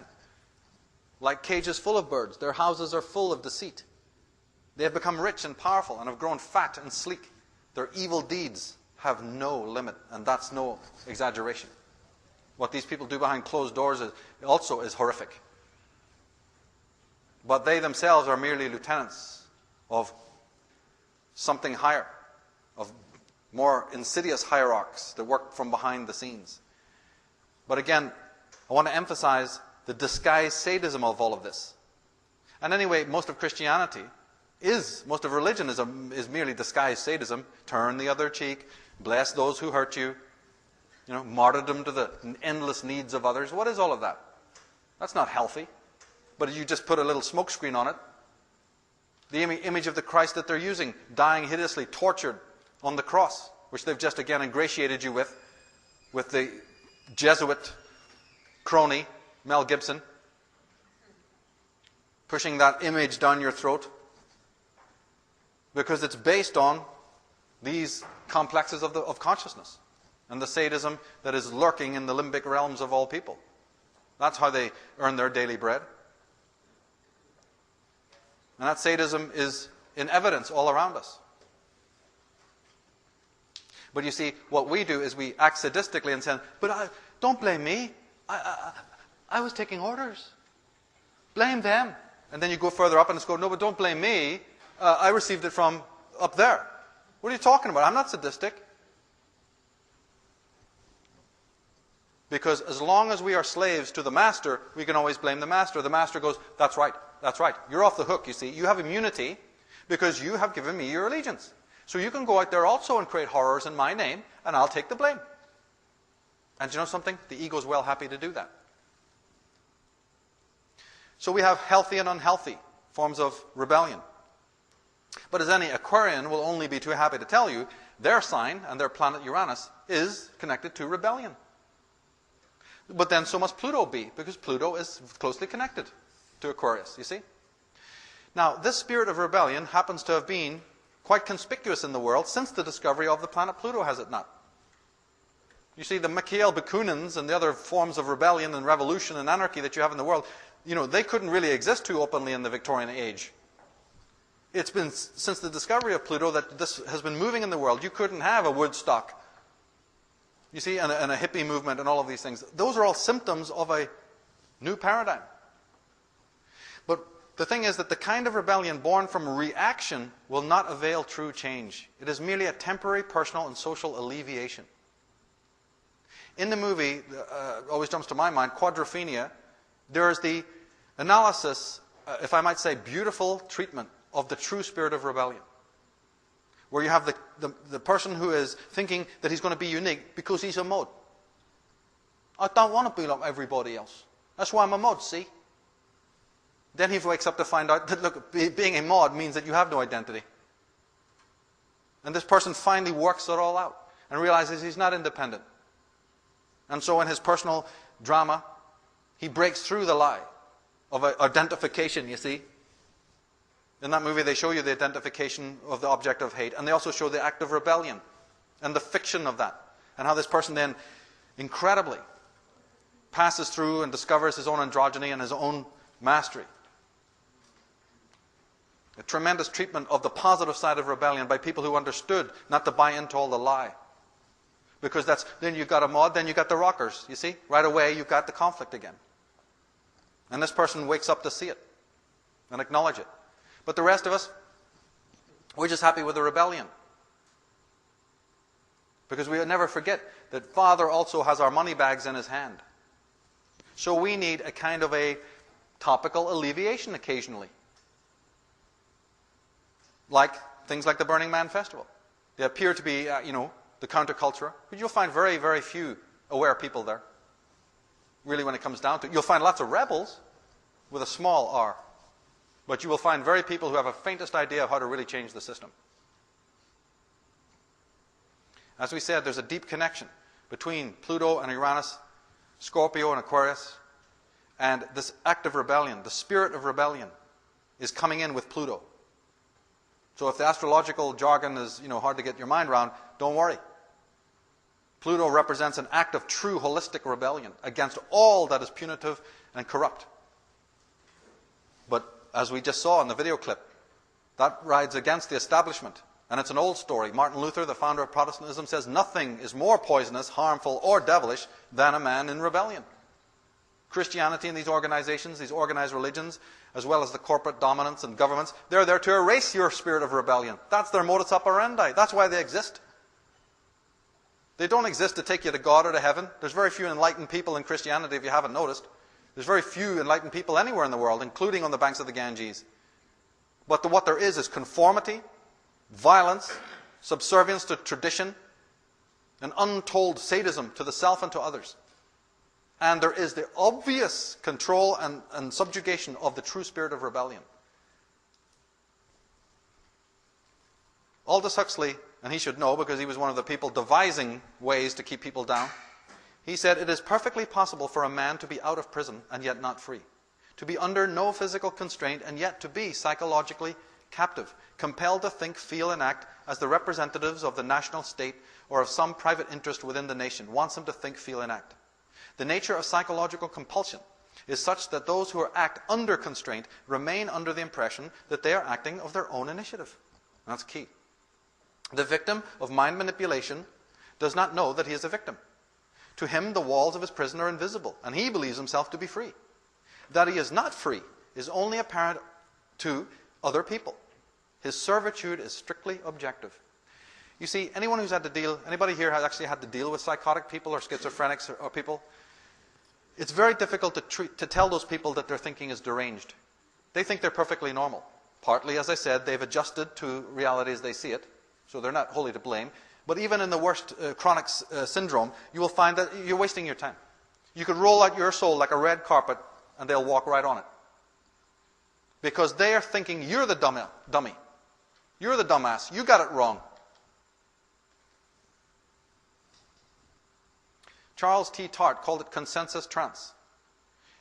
In short, I would say if it's not in the media, then most people think it didn't happen. Because they don't know what's going on in the other state or whatever. And if you came and told them, they probably think you're a crank and wouldn't believe it. But you put it on CNN and it happened. And conversely, if it did not happen, but is in the media, we believe it happened. The moon landing, for instance. Guess what? It didn't happen. Now, Edward Bernays, a master of propaganda and control of the human race, said, if we understand the mechanism and motives of the group mind, it is now possible to control and regiment the masses according to our will without them knowing it. It's not free and enlighten the masses he's talking about. No. These guys don't want to do anything have anything to do with that. They're busy spending money to control and regiment the masses according to our will without them knowing it. As John D. Rockefeller said, people are yielding themselves with perfect docility to our molding hands. Bernays went on to say, the conscious and intelligent manipulation of organized habits and opinions of the masses is an important element in a democratic society. Those who manipulate this unseen mechanism of society constitute an invisible government, which is the true ruling power in our country. We are governed, our minds are molded, our tastes formed, our ideas suggested, largely by men we have never heard of. We are dominated by a relatively small number of persons. It is they who pull the wires which control the public mind and who harness social forces and contrive new ways to bind and guide the world. Erich Fromm, in his Anatomy of Human Destructiveness, a book I wish everybody would read, the sick individual finds himself at home with all other similarly sick individuals. The whole culture is geared to this kind of pathology. The result is that the average individual does not experience the separateness and isolation the fully schizophrenic person feels. He feels at ease amongst those who suffer from the same deformation. In fact, it is the fully sane person who feels isolated in the insane society. And he may suffer so much from the incapacity to communicate that it is he who may become psychotic. And haven't we all experienced that? From the time we were born, I assume everyone in this room has experienced that. And I would also say this, that if you are sane enough to see the insanity, that's a damn good sign, because it means you're not insane. So as bad as it is to feel bad about the things that are happening, Look at the bright side. You can see it. It's they live. When in group narcissism, says Erich Fromm, the object is not the individual, but the group to which he belongs. The assertion that my country or nation or religion is the most wonderful, the most cultural, the most powerful, the most peace-loving does not sound crazy at all. On the contrary, it sounds like an expression of patriotism, faith, and loyalty. And of course, they help us by cutting it up very, very small for us. Since we have decided not to think for ourselves, and they're doing the thinking for us, they also go, look, we won't get into all the complications. So we will cut it up nice and small for baby to swallow. But a rational man will say, electing mass murderers to commission professional murderers to commit genocide in our name does not mean that we are innocent. David Rockefeller said in his address to the Trilateral Commission, we are grateful to the Washington Post, the New York Times, Time Magazine, and other great publications whose directors have attended our meetings and respected their promises of discretion for almost 40 years. It would have been impossible for us to develop our plan for the world if we had been subject to the bright lights of publicity during those years. But the world is now more sophisticated and prepared to march forward to world government. But thank you, you representatives of the people, for keeping quiet and taking our backhanders and doing as you were told. Thank you for serving us and not the people, because we would have been routed out long ago had you not kept silent. If you hadn't handed them the bread, the bread and circuses, and wearing what Paris Hilton is wearing today, and Geraldo and the whole other circus, the Jerry Springers and whatever, the whole lot of it. Thank you, because we could not have operated for 5 seconds without your help. In 2000, in his memoirs, David Rockefeller said, for more than a century, ideological extremists at either end of the political spectrum have seized upon well-publicized incidents, such as my encounter with Castro, to attack the Rockefeller family for inordinate influence they claim we wield over American political and economic institutions.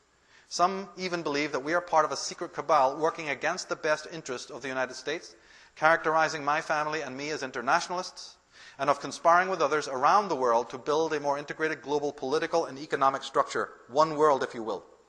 If that is the charge, I stand guilty, and I'm proud of it. They don't mind telling you.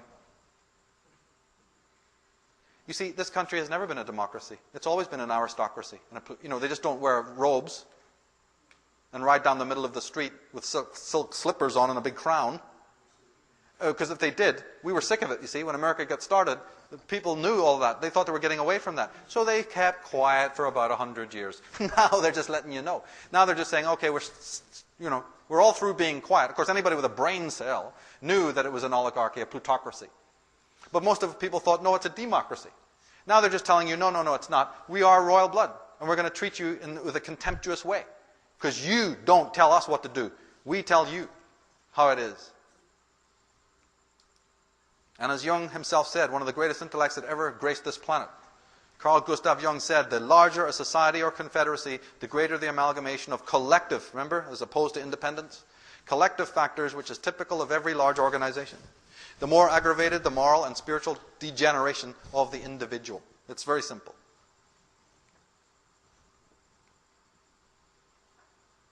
But you've been told. You've had glowing lights in this country who've warned you against it. Says, don't give in. Find your selfhood. Be sovereign. Be strong. Be real. How can you solve the needs of another when you don't even know what your own needs are? How can you live as a slave to the needs and approval of others? Stand up. A person who came from the hells of hells, who saw the worst kind of tyranny in Russia. She said, if one values human life, one cannot value its destroyers. But wait a minute. We know that in a way we can. Haven't we just talked about Freud? And that, you see, there is a pleasure in this destruction. That people who claim to like life do get a kick out of destruction. They are able to do so. That is, the pathological person can. The combined military expenditures of all the world's governments in 1987 were so large that all of the social programs of the United Nations could be financed for 300 years. So don't worry about cleaning up the mess and why is the world... It's very simple to clean up the problems. You just get rid of the impediment that's stopping it. You don't dream up new ways of doing it. It's because there's an epidemic in our midst, a virus in our midst. There's a vulture at loose. Now, there are two books I will mention from the great psychologist Arno Gruen. The Insanity of Normality and The Betrayal of the Self. The Fear of Autonomy in Men and Women. And then we have to address this incredible mechanism. In the beginning we said, how is this accomplished? How do they do it? How does the control of the mind, the governmenta, happen? Frank Herbert said, fear is the mind killer. Right from here, Los Angeles, the magician and occultist Manly Palmer Hall said, to repress rebellion is to maintain the status quo, a condition which binds the mortal creature in a state of intellectual or physical slavery. But it is impossible to chain man merely by slaving his body. The mind also must be held, and to accomplish this, fear is the accepted weapon. The common man must fear life, fear death, fear God, fear the devil, and fear most his overlords, the keepers of his destiny. It's the master-slave, and it begins from the moment that you enter school. The teacher is a slave of somebody else. He's going to treat you like a slave, the false teacher. And of course, not having any security within, that we're a jellyfish within, we're a miasma of mess. Then again, in comes the boss. In comes Big Daddy. And they will restore order. Like it says right there. Novus ordo seclorum. There will be an order. But what kind of order will it be? It won't be an organic, natural order of discipline and passion, you see, in reality. No, it'll be the boot stamping in the face of humanity forever, as George Orwell said. We got George Bush fulfilling George Orwell's theories. George Bush Sr. said that if the American people had ever known the truth about what we Bushes have done to this nation, we would be chased down the streets and lynched. He said that straight in an interview in 1992. We have the quote. But that's right. They don't even mind you knowing that it was engineered. But they can engineer it anyway, because it's not just the first one. Because they know that you're going to give up your rights for the security that they bring. You read it, or the world is now reading it politically. I don't give a damn about politics. I'm into psychology. I know what's behind all of that. It's not just done. This is just one more recent, example of what man has done century after century. What everyone is doing, even in their most intimate relationships. This is just on a macro political level. It's affecting and disaffecting America. But it's an old story psychologically. And the state becomes the sole guarantor of our self-preservation. That's basically what it is. And the symbolism alone is alarming because, you see, these guys know how to wear the devil's horns when it's needed. Because he's animus, remember, right? But we got to realize they don't just work on archetypally, in one area. They are composite. They can put on different masks whenever it's needed. They can be the strong father animus figure when they need to be. But they can also play a little bit of the Thanatos for you if that needs to be. And they can even play a little bit of, the devil role for you. But mostly it's animus. Mars, Saturn, the sun, the solar god. But they play with archetypes. Just like, cream floats to the top in milk, well, in politics, scum is what rises to the top. As William S. Burroughs said, we must all face the fact that our leaders are certifiably insane. Or worse. And I think that last statement is very interesting, or worse, because that ties in with the book, my work in Atlantis. That, I know what worse means. It's not just a matter of simple insanity. We're dealing with off-world presences here. But the idea can be simply stated like this. Vultures and carrion crows, with no disrespect to those animals, don't normally, you find them with a serviette stuck down their neck, seeking their food in a Japanese tea garden, do you? The sewer rat will be found in a sewer. If you find a dead corpse, expect maggots. So when the psychopath is then promoted by us to their positions of authority, they don't feel comfortable stewing in their own mess. Their idea is to make the whole world ambiently like what they are inside. Immediately. We call it war, and chaos and all sorts of threats. No, they feel good about that.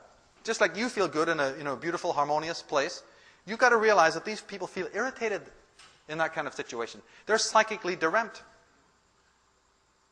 These are psychological monsters. They just happen to be in control of the world. And therefore they will then make the world the sea of chaos that makes them feel real good. Because they don't feel, they're not like us. They're not like, maybe these are people who are, affiliated with the alien gene. The Course in Miracles explains it. Having projected his anger onto the world, he sees vengeance about to strike at him. His own attacks thus perceived as self-defense. Because that's the delusion that they buy themselves into. They're not attacking anybody. They're defending themselves. Haven't you seen it in so many movies? If you can convince yourself that somebody's attacking you, then you're justified, aren't you, in your own head? You don't care if you're impeached. You don't care if the whole country throws you out. You're justified even if you end up sleeping on a beach under a bridge. If you put these people there, they're still going to have you the story. They're going to tell you about how they were hard done by.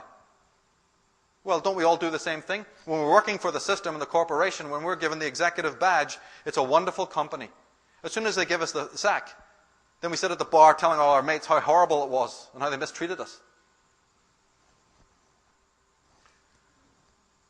Then, as psychotic as these people are, and this is what really gets me, you see, as psychotic and outrageous and maniacal and murderous as these people are, then they turn to you and go, let's not tolerate outrageous conspiracy theories.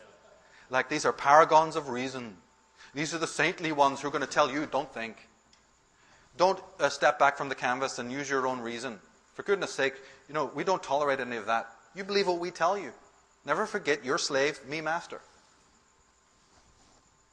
The psychotic is telling you, don't use your brain.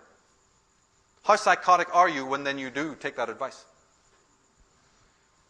Cortez said, mankind has always believed in three things with unconquerable faith.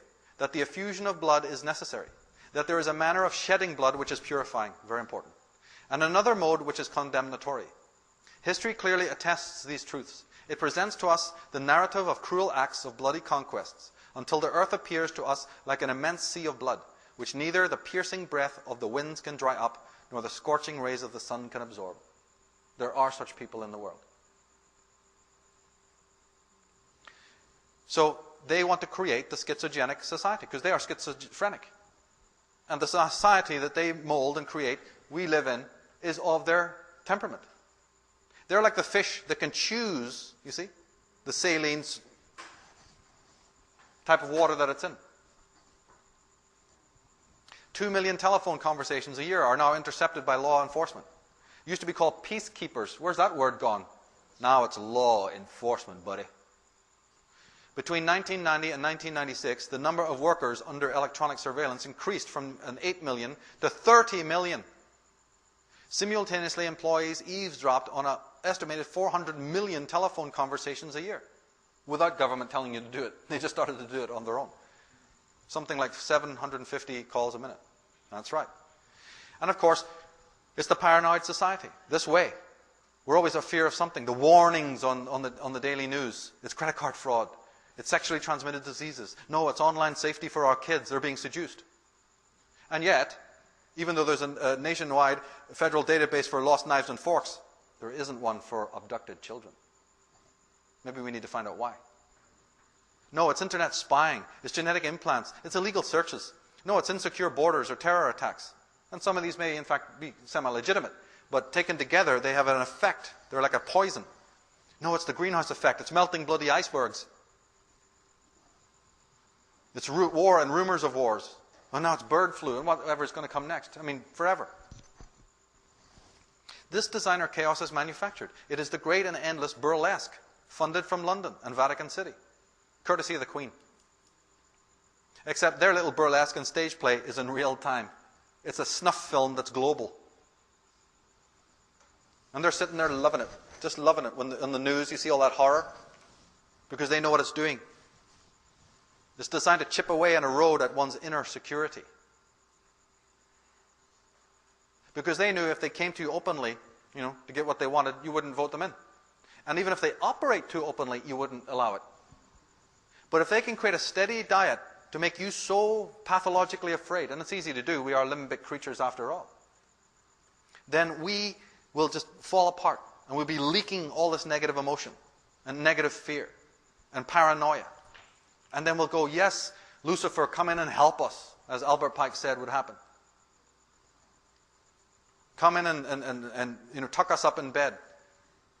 So when you find yourself in this utterly crazy place, this war on terror, let's understand why. It's by design. In fact, you know something? If you're really symbolically literate, whenever this term war on terror, which I might add is a psychological term, it's not saying terrorism, which is political, or terrorists.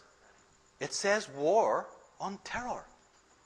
Now, terror is a psychological term. It's an inner state. Cold War, nuclear war, atomic war. Think about what those words really mean. They've got very little to do with external things. Atomic war, genetic war, Cold War, now war on terror. And you know how the right brain hears it? It's not war on terror, but war on terra. T-E-R-R-A. War on earth. Because it is a war on earth. And it's old. It's been in the making a long time. But the experts, the scientists know that when you're faced with a life-threatening situation, the reptilian hindbrain, the most primitive part of the human brain, switches off all activity, except that which keeps us alive. It sends the subconscious message, don't move, don't breathe, don't blink, or you'll be seen and attacked. You see? And that's what we do. We switch off. We're in a traumatized situation. Now, of course, we might make the mistake of looking to our little domestic syndromes for the reason for this massive stress. And we often don't really find the answer there. We may do even some cleansing and local homework, and yet it's like normal to be stressed. We don't realize we're like in a culture of stress, like a petri dish. As we said, R.D. Laing said that your insanity, your pathological situation, your stress or whatever, hypertension, this is a perfectly natural adjustment to a totally unnatural and negative environment. So you can keep on researching your little domestic thing and your little relationship problems. Guess what? That may account for a very small fraction of the real reason why you're in the state that you're in, as a matter of fact. So some people finally start to realize or get a grip on this, what I'm talking about. And you might phrase it like some people say, have I been sold a lie? Becomes a mantra. Because I think something's up here. I don't like what I see. I'm not going to wear a tie-dye and become a hippie, but I'm sure that something's off here. Have I been sold a lie? But the smarter person, the one who's really going to affect change in this world, says the same thing but in a different way. He says, have I bought a lie? Because somebody can sell you something, but you don't have to buy it. When you understand that you've bought into it, that these people have no power at all, they do have control, but you have the power. You give it away. Then you affect change. One is a road to nowhere, and the other one is a road to salvation. So what is the great change? That Pluto's approach and the countdown to 2012. What's going to happen? Can we get maybe even a broad theme, a broad pastiche of what that might be? Well, man runs away from his own shadow self and has a sadistic relationship with himself and with his darker emotions, quote unquote. But, like biological white blood cells, ladies and gentlemen, these darker emotions exist to signal that something is wrong within the body politic and to let us know that we are under attack, either from ourselves or from some other external source. But where are our altars to these dark guardians? You see, your anger, your stress, your hypertension, your fear, right? All of that. These are aspects of ourselves. We've been conditioned to believe and observe them negatively. So we're in inner conflict. Because now you've got a lower part of yourself and a higher part of yourself. You're inwardly divided. Then how are you going to fix external division? Pluto will bring in it will call for a new relationship with what are laughingly called our darker aspects of ourself. They're only darker because one part of us is so super lit that everything else of our being is cast into darkness. The shadows we fear are cast by our own hand, our own minds. Now, you see, the problem is, though, that it's like, imagine your mind is like the court of the king. You don't like it when these hideous, ragged, evil-smelling, foul-looking, wrinkled old guardians come in to tell the story of what they've seen on their travels. No, we want Don Juan and white horses and perfumery and wonderful tales of high adventure. So when these strange people come into our court and try to tell us in their croaking voices an amazing story of where they've been and what they've seen, we go, get away, anger, get away, violence, get away, all of that. And we're told not to listen to these beings. So we have an inner conflict at hand. But these are aspects of ourselves that have an amazing story to tell us about the world and about reality. We better start listening to what these guardians are saying. So we must come into a new kind of relationship with the so-called dark guardians, that part of ourselves that we do not heed. And we've been taught to censor ourselves to a pathological degree and are suffering immensely as a result. You can't live in a one-season world. You can try, but sooner or later the winter will come. And it will come too hard and then you'll be perished because you're not acclimatized to it. But this does not mean, I'm not saying that now we become all perverse and criminal. It merely means that we develop our ego maturity to heed those voices that tell us what violates our inner body politic. Your white blood cells, you couldn't live without them. When a disease or something attacks your system, they come to your help. Well, these dark guardians, especially anger, has a blue flame of anger. Watch the movie Hellboy, because that movie will teach you something about the blue flame of anger. It's a defense mechanism. Yes, if you don't integrate it, it'll become pathological and you'll find its muddy boot prints around your, and it won't be very pleasant. You'll be thinking, what's that smell? And look at all this mess. Yeah, because you haven't welcomed them in and cleaned them off and listened to what he has had to say under all that dust. But they're knocking to get in, going, the house is burning. Open up, let me tell you about it. You go, oh, get away, you. I call the police, get out.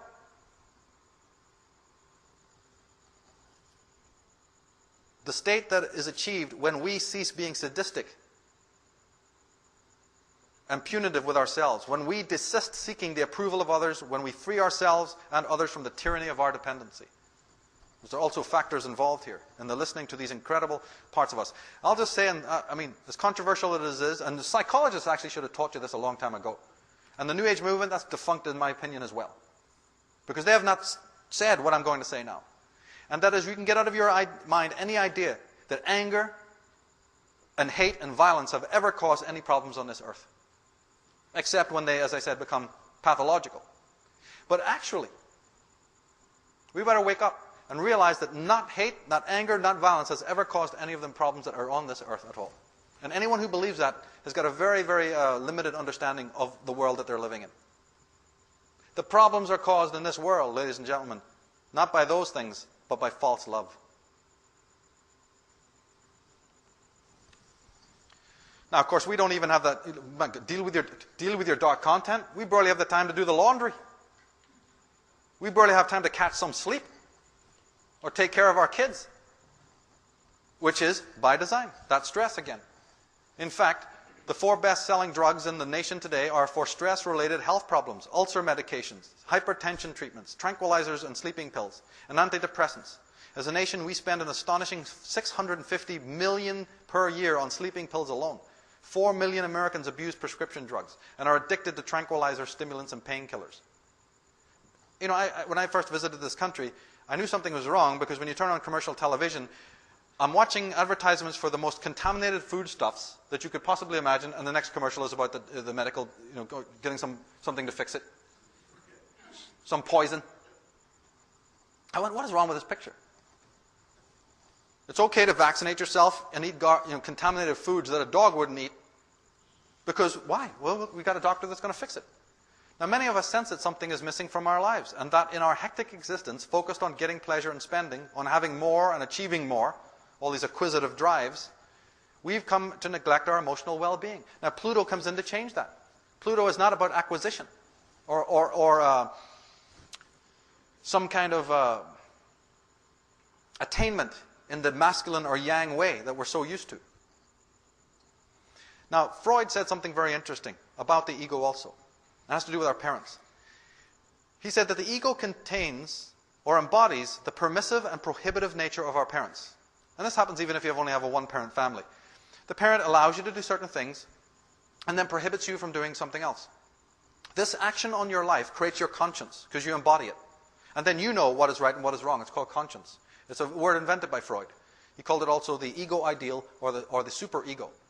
And the superego is split between the prohibitive and the permissive drives. You all have it.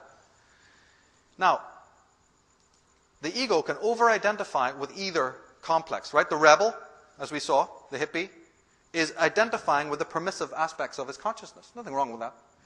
But the disciplinarian, the slave of the servant of the Saturnian energy is overcompensating. He's over-identifying with the punitive or prohibitive aspects.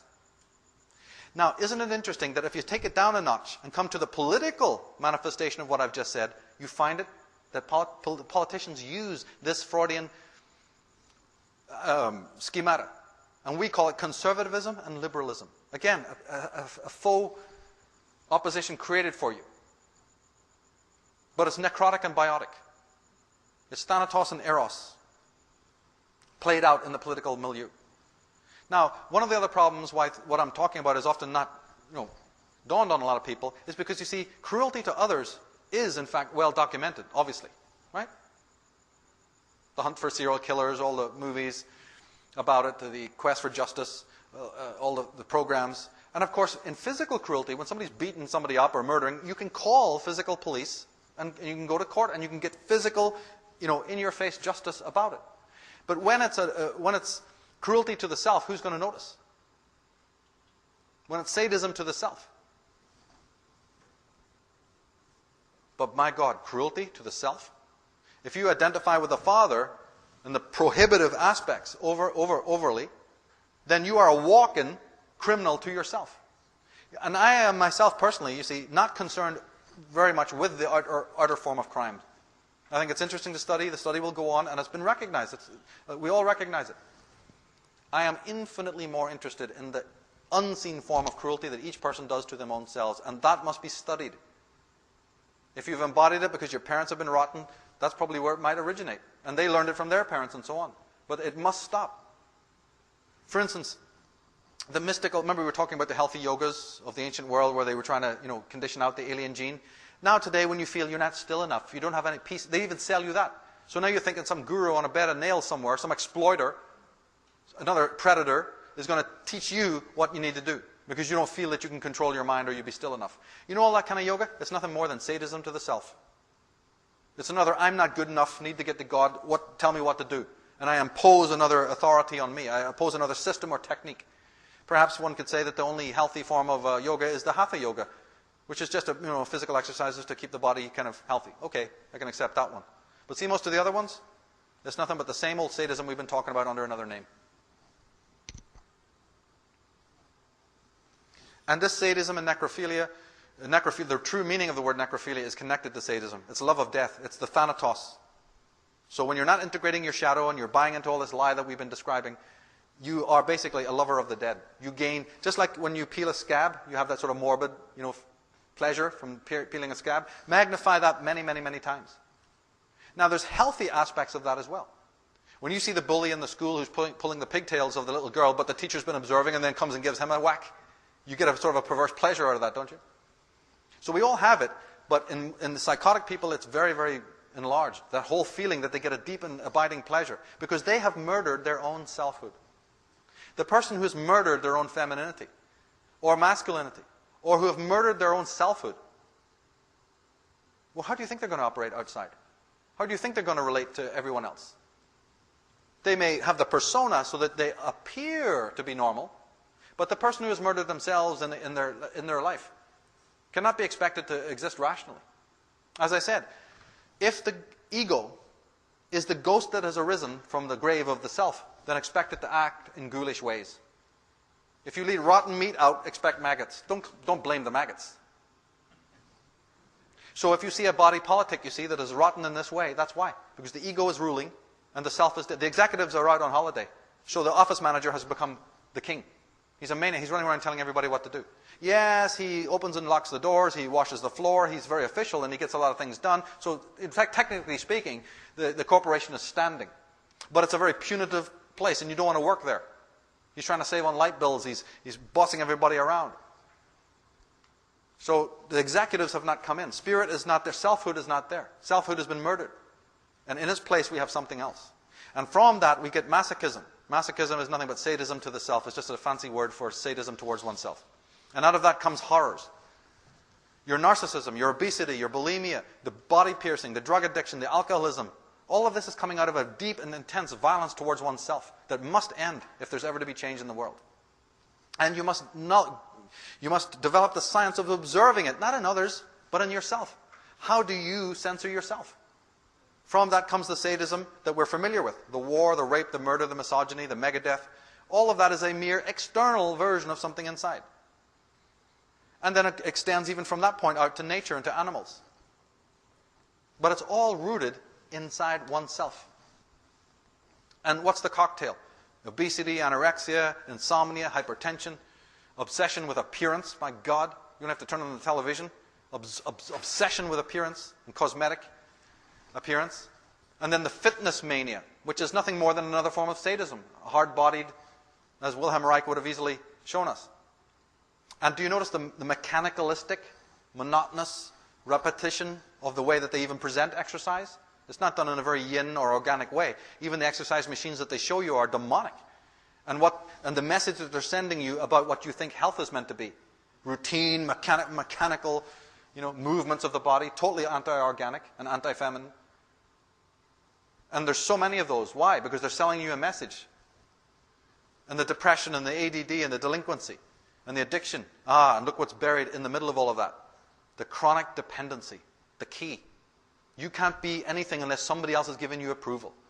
And mostly you don't get the approval, so as the psychologists well know, look what then happens to us when we don't get it. Look what then becomes of us and what we start doing when we don't have that approval from somebody. Look what we turn ourselves into. Now, anxiety is an interesting word. It's used a lot. It's different than fear. Anxiety comes from the German word Angst. But the psychologists in Germany were saying, look, fear is the word that means when you're being attacked from outside. It's the emotion that you feel when there's a legitimate physical attack. Angst is very different. Angst is from within, when there's something about yourself that's in disorder or malaise. That needs to be borne in mind. What we're having today when we talk about anxiety disorders is all rooted in what I've been talking about. And then we have the cures, because of course we're not doing the healthy work to solve the problem. No. As I said, we poison ourselves with toxic foodstuffs full of contaminants and then seek respite for our terrible inner discomfort on a physical level from a leviathan that administers nothing more than further poisons to us in the name of our health. Isn't that a symptom of our psychosis? But we want that because what's it all really based on? The doctor's another daddy. Are you feeling better now, darling? Oh, yes, doctor. You're feeling like hell, but don't irritate the doctor. Roll up the sleeve. They could tell you to do somersaults and bend over backwards and people will do it. Because that animus figure is very important. But a priest, pope, politician, doctor, tutor, you see, the whole 9 yards. The expert. Look, we're in submission to the expert. Everyone else is more powerful and more knowledgeable. And we've given our power away to the worst kind of sadists. As we said, we not only go to the medications for the alleviation of the problem, but we often do try Eastern mysticism and various other things, and it's good to study and, try them. But we must never forget that the true yoga is something very different. It is, as Pluto will be describing and showing to people, the cleansing of the psyche. It's psychic immunity. It's psychic cleansing and hygiene. It's sanity. So now we come up to this question, that now we've established that there's something, first of all, we've established there's deep connections between what's happening in the world politically and what's happening in the inner republic. We discover that the Mayans, in their descriptions, were talking about the last 13-year countdown to the 0 year of 2012, and they described it as an age of revealing when the masks would be coming down. The Bible corroborates that, and they have talking about their apocalypse. But the apocalypse comes from the word, from the Greek, to reveal. In fact, what they really meant was, the apocalypse was a physical thing. Apocalypse was a big leather covering that covered something. That's all it meant. A leather covering. A leather covering. What's the metaphor? Yeah. Your body. The leather covering of the skin of the human being. That's what the apocalypse, and that's why they said the Battle of Armageddon will be fought in the air, meaning it's not physical. It's an intellectual battle. Anyone who's done a little study of the metaphorical, symbolic stuff knows this. We've established that there are these great connections between the microcosm and the macrocosm. And now, fortunately, it's not just the mystics, the true yogis, it's not just the Wilhelm Reichs and the occultists who've been talking about this. At last, finally, the scientists are also are catching up.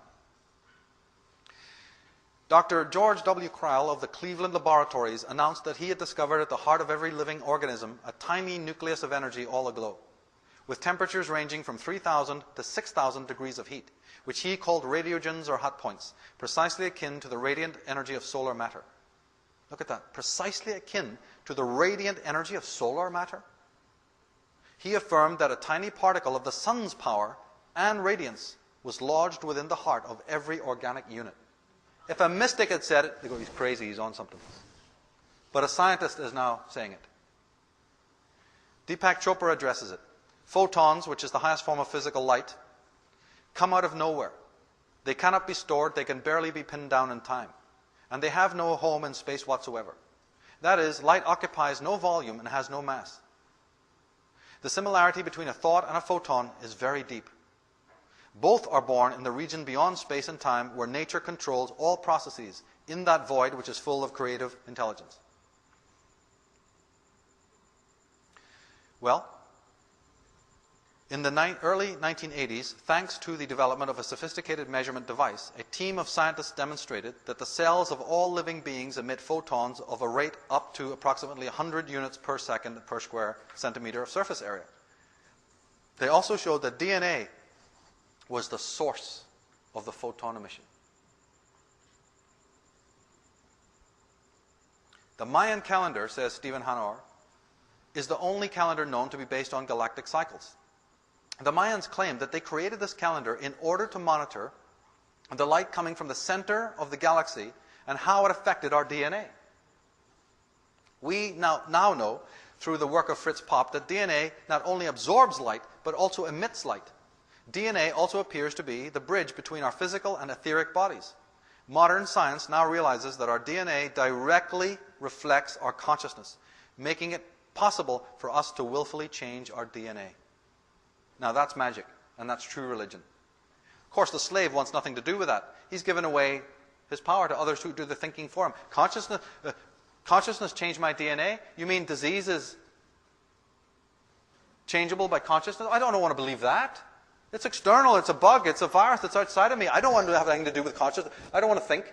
I don't want to change my consciousness. No. I believe what the FDA and the AMA tell me. But as a matter of fact, the opposite is true. The whole of matter can be transformed and changed by thinking. So when you see these stupid Lego sets that they show you the DNA tree floating in this hyperspace, that's malarkey. That's Hollywood, that's TV. No. The DNA is nothing but an expression of vibration, of energy, affected by thought. It's below thought. Your thinking will transform it. But my goodness, what would this philosophy now would do to the human race? There is a harmonic relationship between the Earth and our mind-body. Earth's low-frequency isoelectric field, the magnetic field of the Earth, and the isostatic field that emerges from our bodies are closely interwoven. Look, the scientists are saying this now. Our internal rhythms interact with external rhythms, affecting our balance, our REM patterns, and our mental focus. For epochs, the Schumann's resonance has provided the orchestrating pulse for life on this planet, our planetary heartbeat, which sets the tempo for health and well-being. ELF waves, frequencies, of Schumann's resonance are intimately linked with those of human brain waves. Natural or artificially induced changes in the Schumann resonance could affect the subtle and perhaps gross brain wave generation. So they're saying that, changes in the Schumann resonance can affect your brain. Liquid crystals, DNA, brain ventricles, and cellular structure, and by the way, DNA, as we're saying, as I just said, is not as they're showing you. Now, these liquid crystals in the human body may operate as antenna for detecting and decoding such global and local ELF signals. But I say something else. Could it be the other way around? Are the mental, emotional, and psychological states of human beings causing the changes to the electromagnetism of the planet? Well, Wilhelm Reich would certainly agree. And we need to get into this, because we got it all back to front. Of course, a physical event takes place, like now they're burning with heat in New York City because the power's off. So they say, my emotional states are caused by this horrific thing that the government is doing. Damn them, I'm out of my mood. How many people think, What was going on in the collective consciousness that caused that outbreak, that set this mood? We don't think like that. It's very foreign to us. Well, of course it's foreign to us. The people who try to teach us, like Wilhelm Reich, we lock those guys up in federal stockades and have them killed. That's why we are unfamiliar with most of this stuff. So changes within the mental reactions of humans, whether induced artificially or not, may precipitate the so-called earth changes that everyone's talking about. So what am I saying? That your mind, your thinking, and the thinking of the collective is actually affecting the world that we know outside ourselves, not the other way around?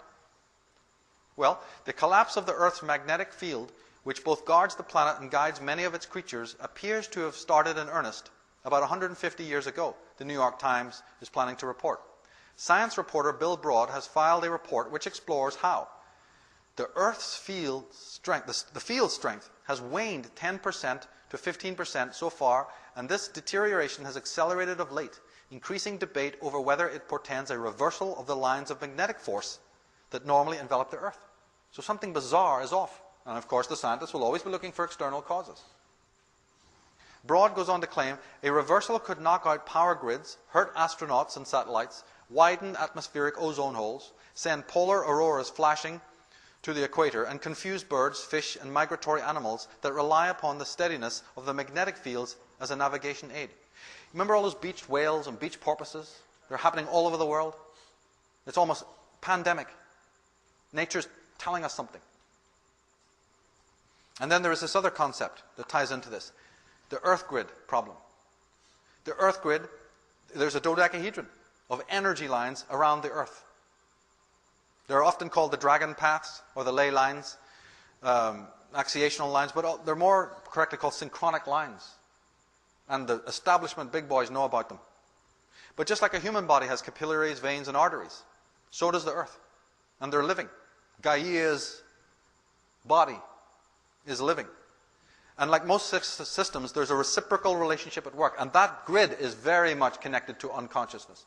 To, ego consciousness too little, but you can bet that the grid, the matrix, is very much in allegiance and connected. There's a deep umbilical rapport with our own minds and consciousness. As I said, the elites know about these paths, and they build a lot of their own establishments. Their state buildings and their military establishments and other buildings, they empower. Like in London, anytime you go to London or any of these famous cities and look at these incredible houses of parliament and all, they're put on specific areas of the earth in order to empower the people that are there so they don't get bombed or assassinated and whatever. However, you can be living in a totally geopathic place. They don't mind that. But the great cities of the world, this is a whole other piece I deal with in the DVDs. But I'm bringing it up now because we've been talking about pathology and the toxicity that's in people. Well, guess what?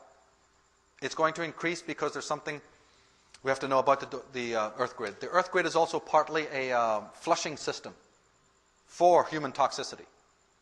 As the human toxicity that's generated from our minds, our subconscious minds, is increasing and increasing and increasing, it's like backed up sewers. The Earth grid partly acts as a sewer for human consciousness. But guess what, ladies and gentlemen? It's getting massively backed up. And when the system starts backing up, it floods back up into you. There's a backup taking place in the system, in the signal. And therefore, the normal, maybe psychosis that some people have is going to now be exacerbated massively by the backup of the old stuff that was there. Causing what? Yeah. Causing Quatermass 5, creating the worst horrors that you're going to... Creating actually basically what you can see when you walk down any street today. If you're psychic, I've been seeing it for a long, long time in the eyes of people. I'll tell you right honestly. Because you're going to be seeing it yourselves very soon. But there is something not right in people's eyes and in their behavior and their mannerisms of late, if you haven't noticed it already. So we finalize with this understanding of something immense and incredible. A gentleman was asking me an incredible question earlier about what is spirit.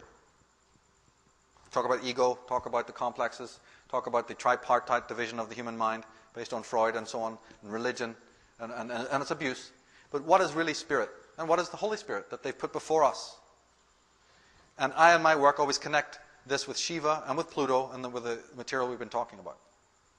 And it's easy to do. It's not very complicated or mystical or mysterious. Why Shiva would be connected to the Holy Spirit?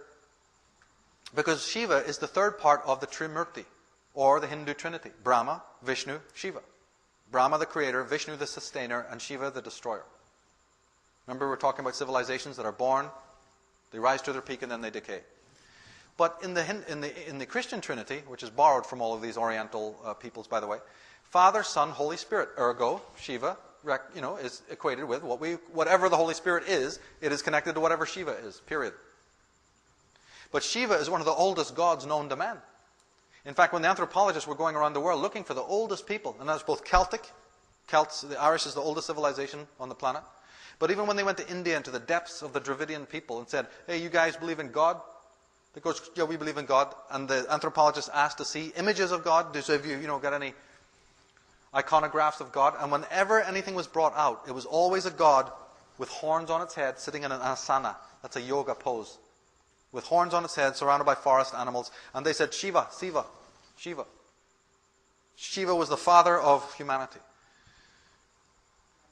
And in Celtic mythology, it's Herne the hunter, or Cernunnos, or Cernunnos.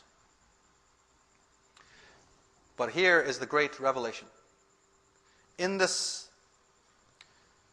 tripartite concept of God, the Son, and the Holy Spirit, we sense something that is a lie.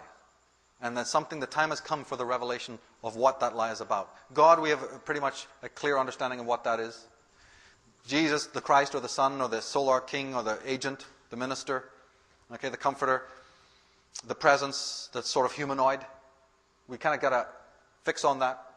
But they always put before us the ambivalence of the famous Holy Spirit, the Holy Ghost they even call it. And they symbolize it by the dove. It's very vague.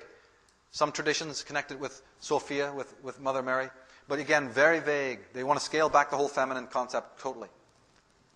But now we can understand, in my work I emphasize this, that the Holy Spirit, that third part of the Trinity, is nothing more than you. Is the self. The Holy Spirit of the Trinity equals, ladies and gentlemen, the self. That is you. If you're in selfhood, by the way, that's the footnote. If you're in egohood, well then it doesn't apply. Or it only applies a little bit. But the person who's in selfhood, because we can see, and I call it the magical Trinity. The magical Trinity is the universal intelligence, which Christians have called God. The men and women are the sons of God. That's us. But that is pretty much a useless circuit if you don't have the final component, which is the person themselves. What good is it if you don't have the self at the as part of this, as the recipient of all of that? So I'm here to tell you that that's what that is. And that's why we don't have selfhood. And that's why we have every kind of conceivable agency in this world operating to make sure that you're neither independent nor in a state of selfhood.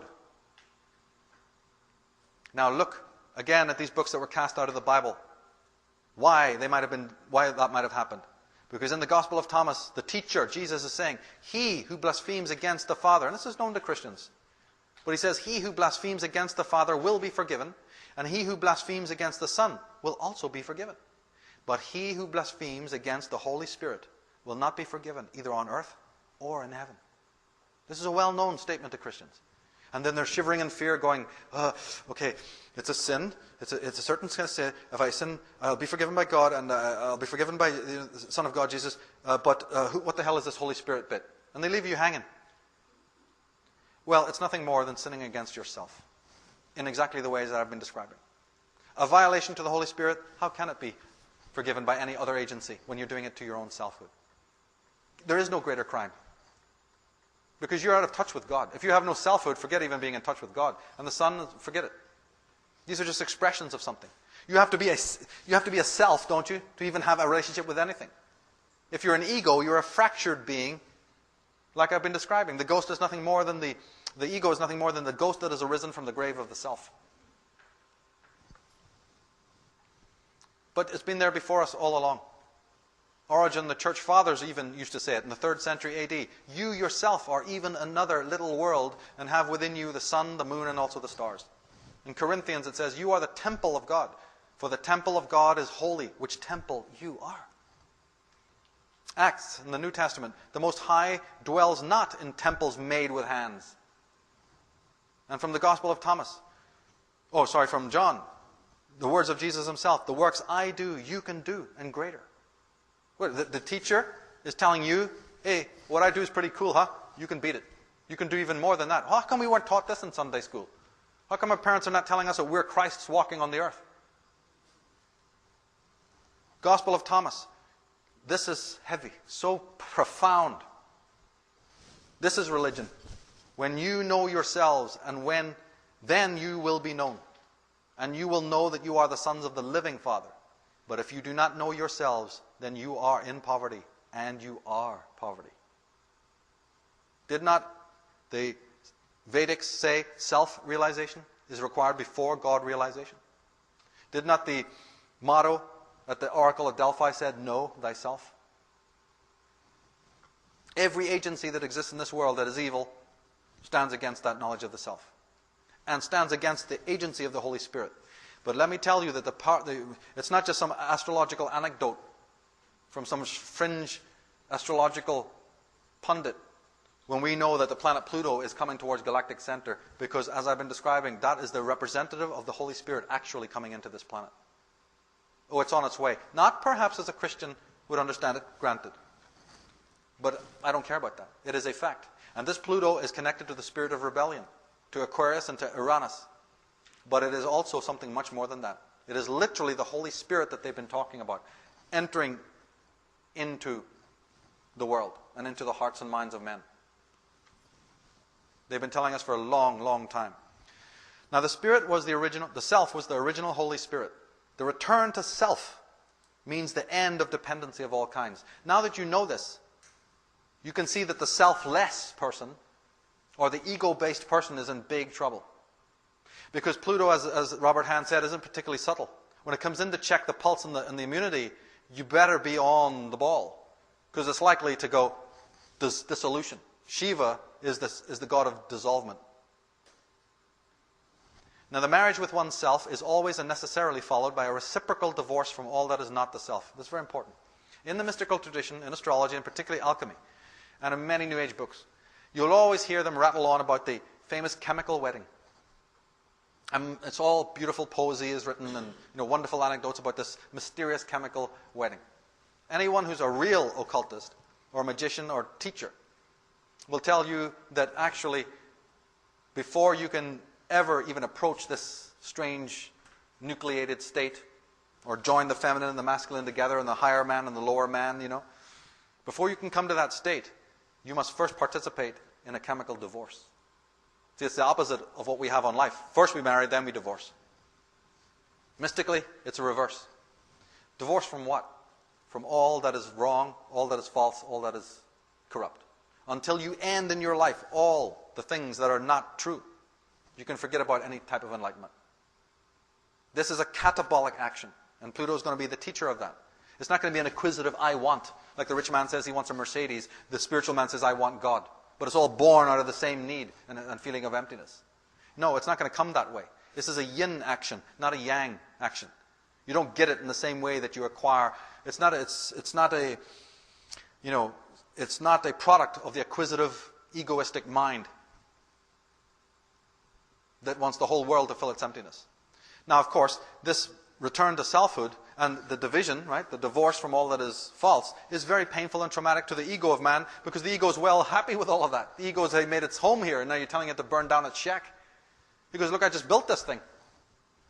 And therefore, hence, as I've been saying, the avoidance and the gimmicks and the denial and the projection and everything else that we're involved with. But as Friedrich Nietzsche said, the individual has always had to struggle to keep from being overwhelmed by the tribe. If you try it, you will often be lonely. And you will sometimes even be frightened. But no price is too high to pay for the privilege of owning yourself.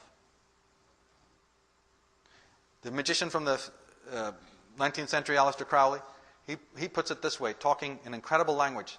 Anyone who is forced from his own course, either through not understanding himself or through external imposition, comes into conflict with the order of the universe and suffers accordingly. So if there's stress and suffering in your life, there's a reason. As I said, those are red flags. Those are guardians coming and knocking on your door saying, hey, part of the building is crumbling. Things are off.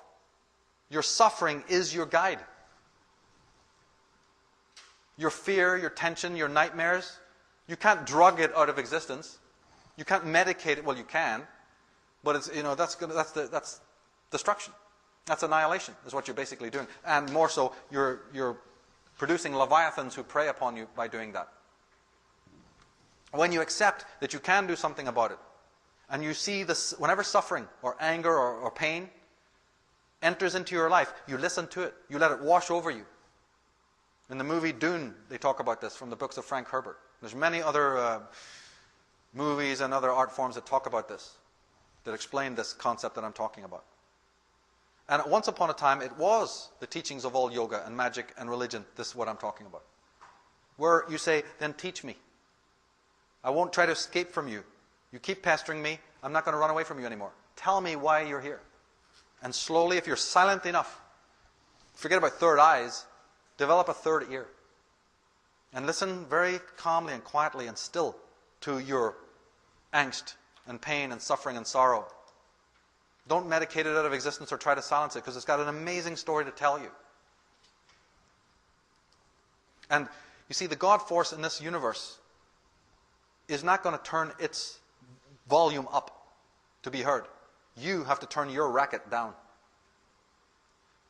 It's always talking. It's always there, symbolically and in other forms of communication. But we have to turn our noise down, and suddenly you'll hear it there. It's always playing in the background. So, in short, the message of Shiva or Pluto, whatever you want, what tradition you're coming from, it's Jesus. It's the Jesus with the sword is very aligned to this.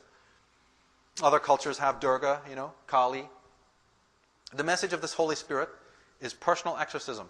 The personal exorcism of anything that contravenes the recognition of your own perfection and of your own value. Meaning what? Do yourself a break and lay off the hunting for spiritual perfection and enlightenment. You already have it. You just don't know you have it because there's a welter of self-induced and also externally induced prohibitions and inhibitions and weights upon your shoulders, keeping you from the understanding of your own perfection. Then when you're under that weight, you're actually running around looking for truth and for gurus and for sanity. The weight is keeping you from being it already. You're not going to achieve this state from an act of doing. At least not in the way that the Western world understands the concept of doing. It's a very Zen Taoist thing. It's more like undoing. Ultimately, it's about being. It's the difference between life and lifestyle. In that mystery of releasing from your... And analyzing. We have to do what we're doing right now sitting in this room. We have to analyze the factors that are holding us down, that are chaining us. You go, look, I want to go here, and I'm blaming myself, and I'm terribly punitive to myself, and I show a lot of anger and aggression towards other people because I think they're getting in my way, and I'm not aware that I'm carrying an incredible load. I'm a bloody pack mule for somebody or something. It's like a balloon, a big hot air balloon that's chained to the ground. If you release the chains, the balloon rises of its own accord, and the natural forces take right over. But we have been duped into thinking that we're imperfect and fallen and horrible and rotten, and that you're just a sinner. But the Magus does not convert sinners, like these demagogues that we've been looking at. The Magus, the shaman, awakens the ready. It's a totally different concept. You're already, the teacher to become. You're going to become the teacher. And when you're ready, the teacher awakens you. Not converting sinners for a paycheck. So the study of all necrotic agencies, whether internal or external, this is what Pluto is going to be bringing in. But the masters have said, like Krishnamurti, for instance, and Alan Watts, and other American versions of the same thing, and many teachers I can think of. But we have funded and paid for teachers and churches, and we've built leviathans running around to find out what is enlightenment.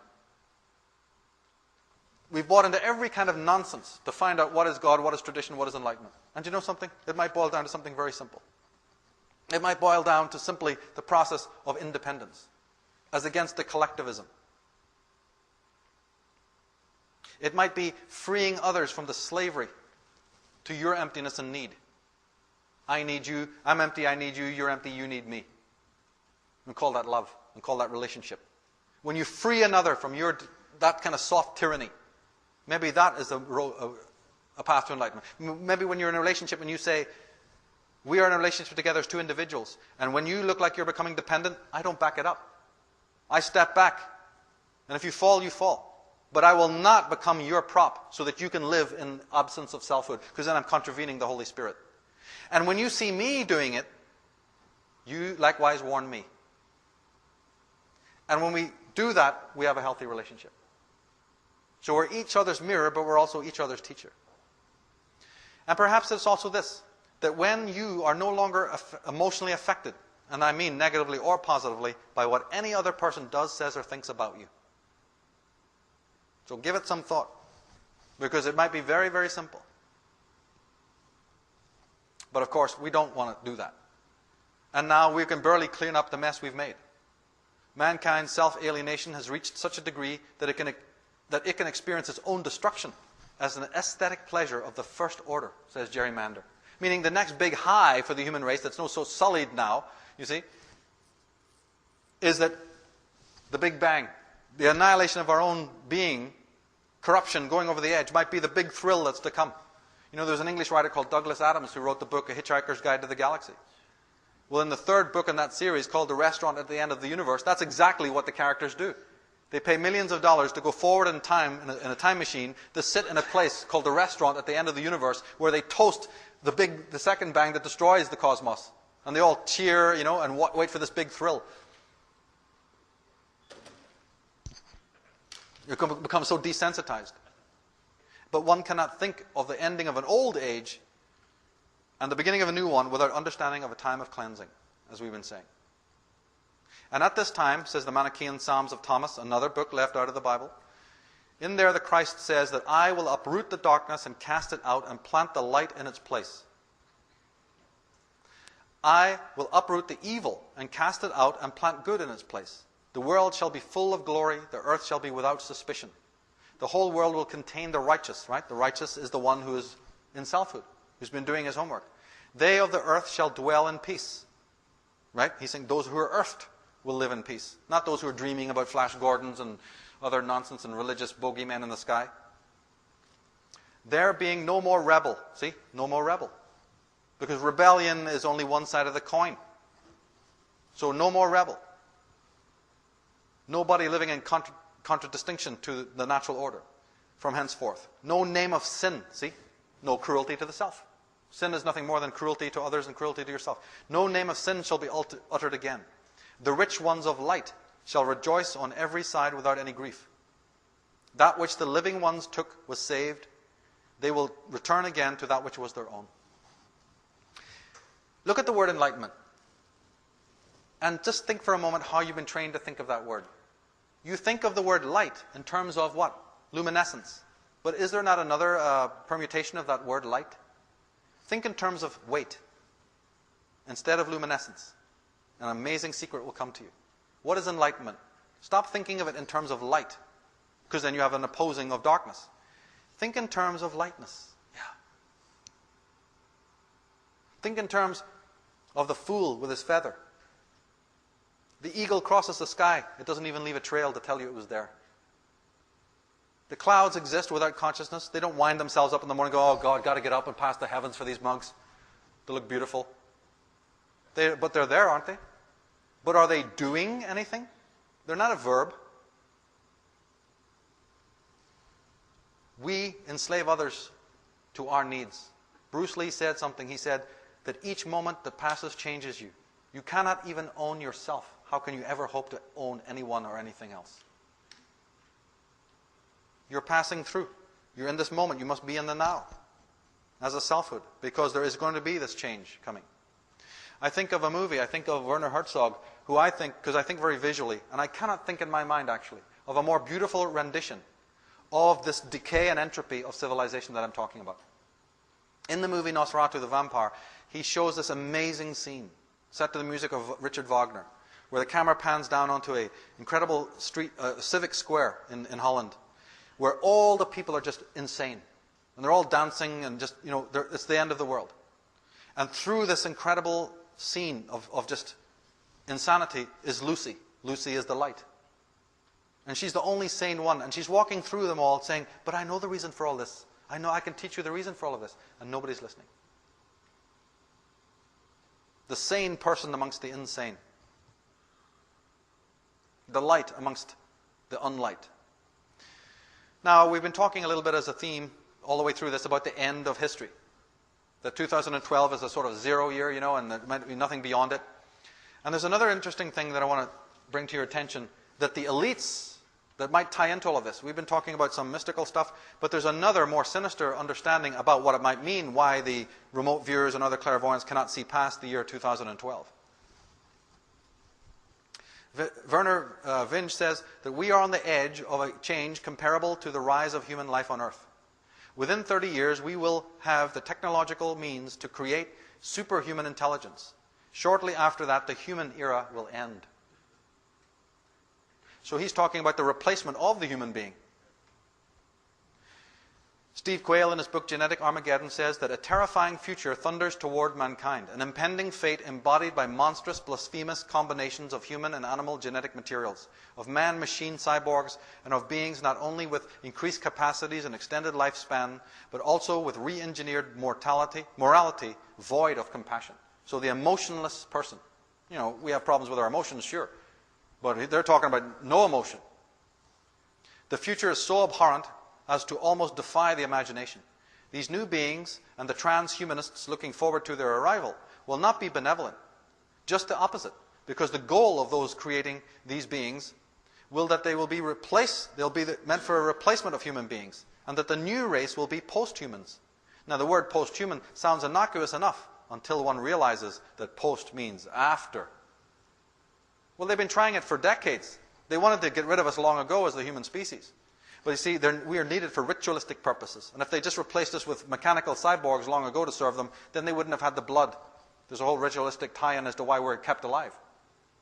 But you see, what they've thought is then, okay, well, the human being is not really a good machine to serve us because they're too rebellious.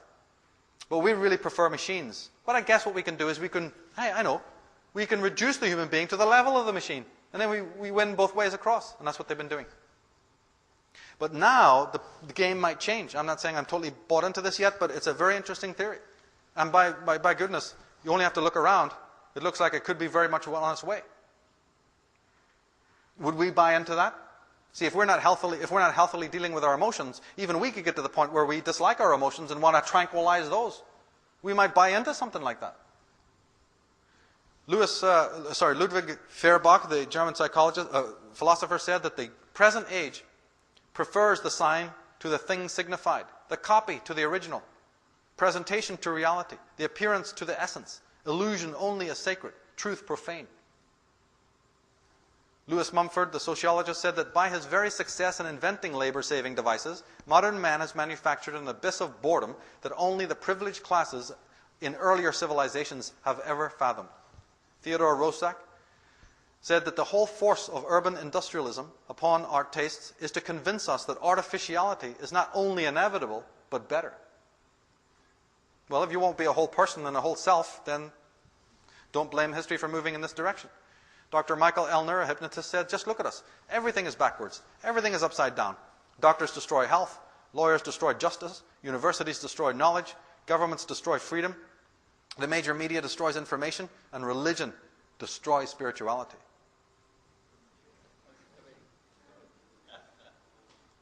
As Voltaire said, the ancient Romans built their greatest masterpieces of architecture. Yes, for wild beasts to fight in.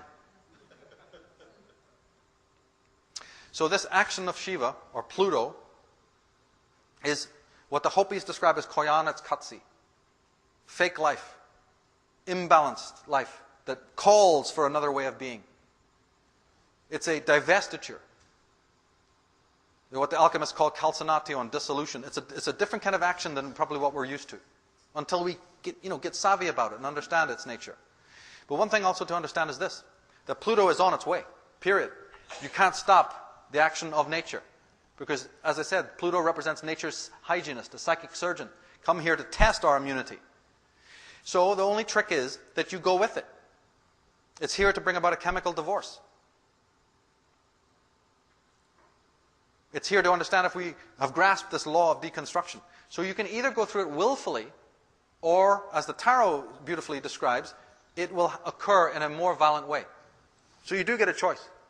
But if the system is too rigid, you see, If the complex, if the structures, if the lie is far too rigid and the toxicity too much, then the tower shows you later on what will happen.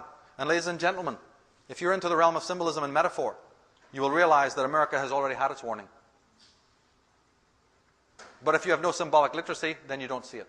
You just accept it on the face value of an event in time and space. But when you start to step back from that canvas of life, you'll start to realize we are being given our little warnings about what's coming. Even the media, the ad copy, we're being told a lot of amazing, interesting things if we know how to look at it. We've been talking about time and cycles all the way through this presentation and how important they are. As we saw, Carl Jung said, people will do anything, no matter how absurd, to stop from facing their souls. You've heard me put it differently. People will do anything, no matter how absurd, to stop facing their shadow self. And that's an enormous problem. You won't face it, but you will project it on somebody else and curse them out and then destroy their innocent lives, or not so innocent, by your projections. That you can manage to do. But see, Shiva, the dynamic has changed. Shiva is the shadow. So to attain true enlightenment is to return to selfhood, right? But did you see in the schemata that we had? Do you see that? That between the ego and the self, to get there, you have to pass through the shadow realm. You might want Shakti because she's gorgeous. She's beautiful. She's real. But you've got to pass through Shiva first. So that's why all this elaboration. Because yes, there is a selfhood. There is a place to return to. But you can't do it without integrating your shadow. You must pass through the cycle of the underworld. And all civilizations do it. And we know that is happening because of the movement of the archetypes. Vernon Howard put it this way. Human sickness is so severe that few can bear to look at it. But those who do will become well. And a picture of the man on the left is Ezra Pound, America's greatest poet. A great teacher, if ever there was one, on these shores. He was locked up for 13 years in Bellevue Mental Asylum. This is what America does with its teachers. And every day that his wife came to visit him in those years, she was searched at the door. Even after everyone knew he's a cool guy, he's all right, he's been locked up erroneously or whatever, because he suffered for what he taught. But still the guards searched his wife. Then a young man who believed that he had been hard done by, out of the millions of his friends who let him down, and the world who didn't peep, a man by the name of Eustace Mullins took himself up to Bellevue and said, I want to interview this terrible super racist, this fascist, this maniac, this conspiratorialist. But he was at one point, and in any book today, in Who's Who, he's the greatest poet that America ever produced. With Wallace Stevens and Sylvia Plath coming afterwards, in my opinion.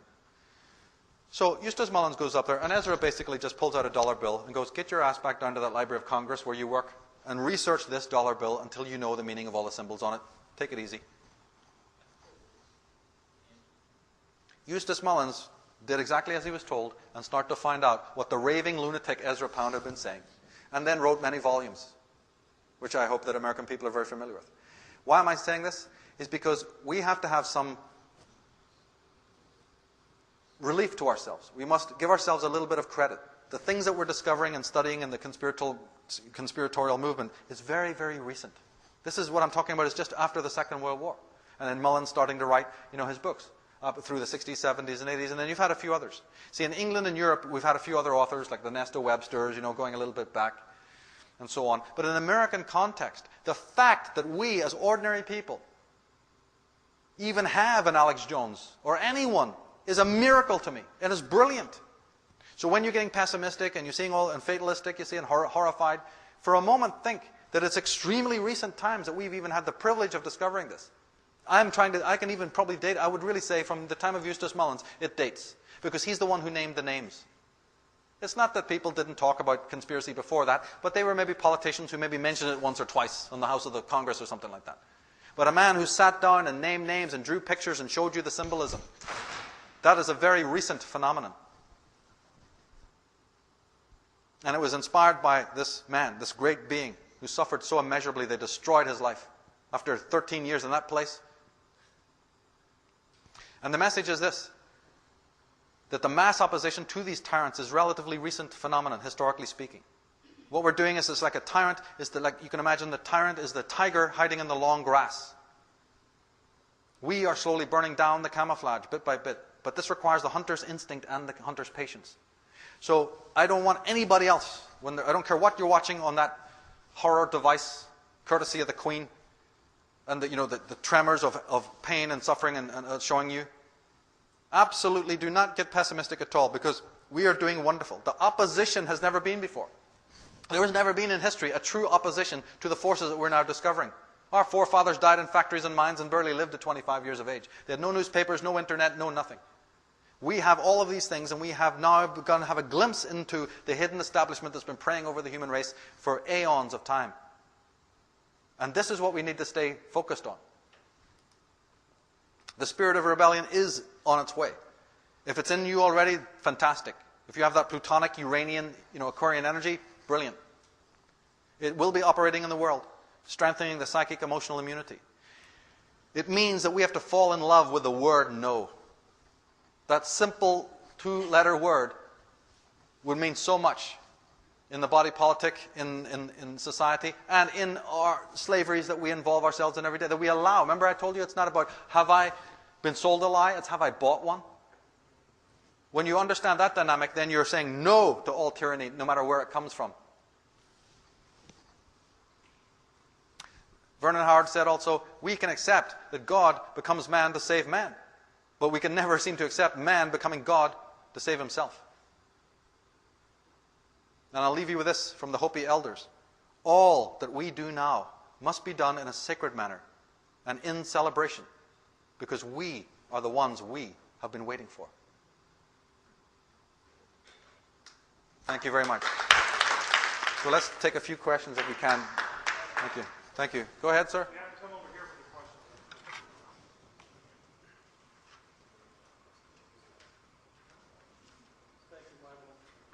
Turn them on. Thank you so much, Michael, for your enlightenment. Thank you. And the independence to think. Right. Earlier in your presentation, you mentioned the trauma that affected humans, that detached ourselves into the ego. Right. Can you tell us what this trauma was? Well, the trauma, in my reading of it, if you're familiar with my work on Atlantis, began with the experimentation and the crossing of alien DNA with human DNA, based on the visitation to our planet of what we might refer to as the Nephilim, or the Bible refers to as the Nephilim, the fallen angels. How many years ago? And this was about 50,000 years ago in my reckoning. Somewhere between 30 and 50,000 years ago is what I think. Yeah, that certainly was traumatic enough. And that set the seeds, And this occurred before the other traumas of the earth changes and the pole shifts. So it's just like one trauma upon another, that left us in a absolutely, as Julian Jaynes and others have said, it seems that there was a tremendous psychic deremption back then. Can you tell us what volume that we could go in deeper on this issue? On tonight's talk, the DVD is 2012, Where History Ends. And then the backup of that is Atlantis. And if people are interested in the being-doing scenario and the psychic cleansing and stuff like that, it's 2012, and also maybe Divination and the Goddess. But I'd say that this talk is mostly the 2012 Where History Ends DVD will be the best one. It's 13 hours, 5 discs long. What we've done is a sort of a compression of that. Michael, this is Doug here. Doug, how you doing? Thanks a lot, but I really appreciate what you had to say tonight. As you know, as a Christian, we don't always agree on everything, but right. I love to talk to you. As I recall, we met at Conspiracy Con, and I just tell people, we need to lay aside our differences to take our freedoms back from these evil people that run our country and the whole world. I would caution you on a couple things, if you don't mind. I want to ask you a couple of questions here. The hanging man you showed there, was that from Aleister Crowley's No, that was from the Rider-Waite Tarot. Isn't it? Well, there was two of them you had there. The Golden Dawn. The first one, wasn't that Golden Dawn? Oh, yeah, and the other one from Death. Was Crowley's? Yeah. Right, yeah, exactly. Regarding Deepak, there's the Canadian is #1 man exposing 9/11. He put out the first DVD. Remember who I've forgotten his name now. He spoke a month ago when Alex Jones had a big event here. Do you know the man I'm talking about that has a TV show? Anyway, he said, I've got all 17 of his books. I've been studying him for a couple of decades. But he said, folks, you need to understand, he goes along with the government's position on 9/11, and I'm convinced after studying him for 20 years that he's CIA. Yeah, just because I mention somebody in my work does not mean I'm a total believer in everything they do. I wish you qualify that a little bit, Well, I was sure that way you feel, because obviously, but I'm a person who is a synthesizer of the work of a lot of other people. And that's people. That's people that maybe you or I would not personally totally have an agreement with, and it's some people that have a lot of truth. You see, even people that we would have major disagreements with are also fascinating scholars. I mean, Albert Pike, right? One of the most, in one way, certainly in an American context, is one of the most demonic, evil people you can imagine. Yet another part of Albert Pike was an incredible scholar who had many important things to say. So I'm very synthetic. When I come, if I was dealing with them, I know where I'm positioned in life. So I am in opposition to a lot of these people that we're talking about. But I also know that we need to go to their works to discover things about them and the way they perceive us and so forth and so on. So I take a synthetic as opposed to a hardcore, approach, basically. Sure. And also, you, of course, mentioned Nietzsche and quoted him, and as you know, he preached that God is dead. And Right. Would you agree with that position of his? Yes, I do. I'm a Nietzschean, and but I don't want to get into an argument with a Christian over Nietzsche's philosophy. The reason why I don't is because very few Christians have a faintest idea what Nietzsche was really talking about. Nietzsche has been very badly interpreted, as Freud was, and as Heidegger was. So we're not dealing with true Nietzschean philosophy or Heideggerian philosophy or even Freud when we're talking in American context. The APA and some of these other organizations have grossly misinterpreted these people. So when I'm talking to Americans about these philosophers, we're talking to an American idea of these philosophers and not their works themselves. So that's where I draw the line. I know I don't mind that if people have those theories, but I personally, as a student of philosophy, tend to not get engaged in theory and talks and conversations with a person that they have an idea in their mind about, which is almost totally not what the person was. This is what I bump into, too much. There's a lot of label reading goes on in America, and as I say, a lot of these individuals have been put before us in a bad light. Now, that doesn't mean that I'm, lionizing these people. I know where their dark sides were. I know where their, errors were philosophically. But, and that I will do. But I have to talk to people who are actually in the know of the people's philosophy, not as some other sort of hardcore maniacs have presented their philosophy. So with the case of Blavatsky, you see, and Freud and Nietzsche, I'm aware of a lot of the, especially from the Christian movement, that they have questions about these people. I've been on Dr. Monteith's show, and I've grown up reading Ralph Epperson and Tex Mars and Jim Mars. Love all these people, and I believe what Bo Greit said. And as we got to put all of our stupid little sectarian, differences aside, because we're being shot at by something incredibly malign. Right. And this is where I try to keep the focus, as opposed to getting into the minutia of he said, she said about certain individuals. Okay, and last point there, of course, you quoted Manly P. Hall, one of the most, in my book, most evil people in the world because he was involved in the Illuminati. But also you had Aleister Crowley, and there was a quote from his book, Magic in Theory and Practice. Right. And Ted Gunderson gave me some pages there from, you remember the chapter on the blood sacrifice? The best one was a young, blonde, innocent boy. There's a case in point. But let me finish, okay? Okay. And my point is, he has a footnote there quoting Prater in his memoirs. In 15 years, he did 150 sacrifices per year. That's 2,250. I met a supporter of this man down in Atlanta. He videoed some of my events, and he said that Prater was actually Crowley using a pseudonym. That I don't know anything about, but I can certainly tell you that those quotes that have been taken from the book Magic in Theory and Practice have been totally misinterpreted. This is a case in point I was just talking to you about, Doug, is that people take one little line from Magic in Theory and Practice about the child sacrifices and so on without even printing the whole passage. People need to go to that area of the book. In fact, they need to go to the book and read it about the incredible, beautiful, the spirituality of that man and of that book have yet to be brought out. They pick on one little diatribe. He was addressing in that book false magicians. the quote is actually directed not to the ordinary reader, because he was a magician. He printed his books for his own magical society and for other people practicing the occult arts. And he also knew that a bunch of maniacal, black magician type people were following him around and misinterpreting his works. These people are always having that problem. And when he wrote those pieces, he was addressing these people because that's what they wanted to hear. And if you read the footnotes to those passages, he says, and anyone who goes and believes what I've just said and does this is an idiot. It'd be like today, somebody saying something on TV with a sort of, tongue-in-cheek type of way. Now, people always, bash Crowley. My God, that man, we have people in power today who dwarf the kind of, if he was, malign, my goodness, what we have today with these people's champions doing infinitely worse. So we need to do our homework there. Again, he was a man who had some very, pernicious parts to his personality. But so does a lot of other people. So do the people ruling the world today.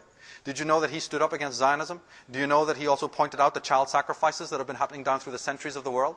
Do you know that before Christianity even became involved in this world conflict against the establishment, that it was white occultists who were fighting it for thousands of years?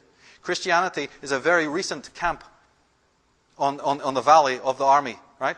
You're a very welcome contingent in the fighting against universal evil of principalities and higher places. But don't ever forget that Christianity is a new contingent to the fight. Long before the Christians even knew that this stuff was happening, 25,000 years ago or 30,000 years ago, when it was in Egypt, when it was ruining Egypt, and when it was ruining Atlantis and Lemuria, it was people that Christians called occultists that were out there trying to heal humanity and save the world. Now, you've brought your tents, and you're armed up, and you have some very great truth. But there are many encampments in this great army. The Christians seem to want to turn on the other encampments and fight everybody and say, you, down with you, we're the only guys. No, you're 2,000 years old, and evil is dating from way back before that. Next question. Yeah, please, questions only. A lot of people in line. Go ahead. Of blood in a lot of the books that I've read, that I'm wondering what is the meaning, importance, and purpose of blood, royal blood, human blood, and the shedding of that blood. You need to get the Atlantis DVD. Either get the Atlantis book or the Atlantis DVD. That's a very, very important question. Blood has certain occult properties that these people want to release. The cortisol. There's other occult properties, and I go into that in the Atlantis DVD. It's 15 hours long, and in the Atlantis book. And it's very important because it's happening today. Children are being abducted. There's ritual killings. In lots of ways. Yeah. According to your work, we were genetically manipulated. My question is simple. What is it to be human? What is human, and who or what created humans? The human is, we've been talking about all the aberrations that stop a person from being human. The human being is the person who understands the message of selfhood and the message of enlightenment, who ends his dependency. And remember, there is no dictionary definition, though. Because remember, each person's enlightenment and each person's sense of humanity is unique as your own fingerprint. We turn so much to authorities to tell us what is, that we forget that the real magic of life is completely unique. Your own path of enlightenment cannot be taught to you by some guru. Some guru can talk about his journey to you, and that might be very interesting. But your path of enlightenment is absolutely unique. From beginning to end, your creative intelligence, your journey on that path is yours. It's not another person's. Now, we have always wanted to tribalize it and band it together and package it, you see, and have a guru and have an ashram and have a church. Immediately, that stops being true. So I cannot say to another person what that is. It's their own discovery, it's their own development. And I think that nature teaches us. Yesterday at the talk, somebody asked about the power of animals. They said they had some transformative experiences with animals. Well, of course you do. Because animals don't relate to you as persona or shadow. The animal's relationship to you is only to you as a self, even if you're not in selfhood. This is a miraculous thing. That's why people say it's healing to be around animals. Because the animal is not buying into all that persona stuff. The animal relates to a person as purely a self. So you learn about the mystery of selfhood and the mystery of humanness from animals and from what we laughingly call the inanimate. Now, I write about this a lot, so there's information on the websites. You have to fall in love with that which is not animate, right? Which you think is dead. You see, the problem with us is that human beings always want to spend most of their energy getting into relationships with other human beings. Because human beings give us back all the cues and affectations that our egos desire. But there's a whole world of stuff. When have you last talked to the light around you? When have you last addressed the air or the ocean? The sky is painted a different hue for you every 5 minutes. Do you notice it? right? There's simplicity all around you. You can't say, is a dead rose more beautiful than a live rose? Nature is painting her picture for you every single day. There's a miracle going on everywhere. Have you looked at the skin of a fruit? Are you aware of the decaying buildings and the beauty in that? Or a rusted lamppost, or a guitar, or a piano, the intense beauty in that? No. We're all looking to human beings because we're so in need of dependency. And there's this whole other panoply out there, a whole incredible, magical, mystical tradition, a world. And we're not even aware of it. The beauty of animals and what they can teach us, you see? So the fully human being is a person who actually desists from a lot of his relationships with human beings, if you want my honest opinion, and becomes very, very aware of the inanimate from the moment that you open your eyes. The great philosopher Heidegger said this. In German, the word for thinking, danken, right, is exactly the same as dankan, which is to thank you, gratitude. Meaning that every thought you think should be an act of gratitude. Is it? So the true human being, from the moment he opens his eyes, is in gratitude for his life space, for his beingness. You see? It's the same word even. Amazing. Thank you, Michael. I really appreciate all the work you've done. For myself, I think the key to my opening is meditation, is that,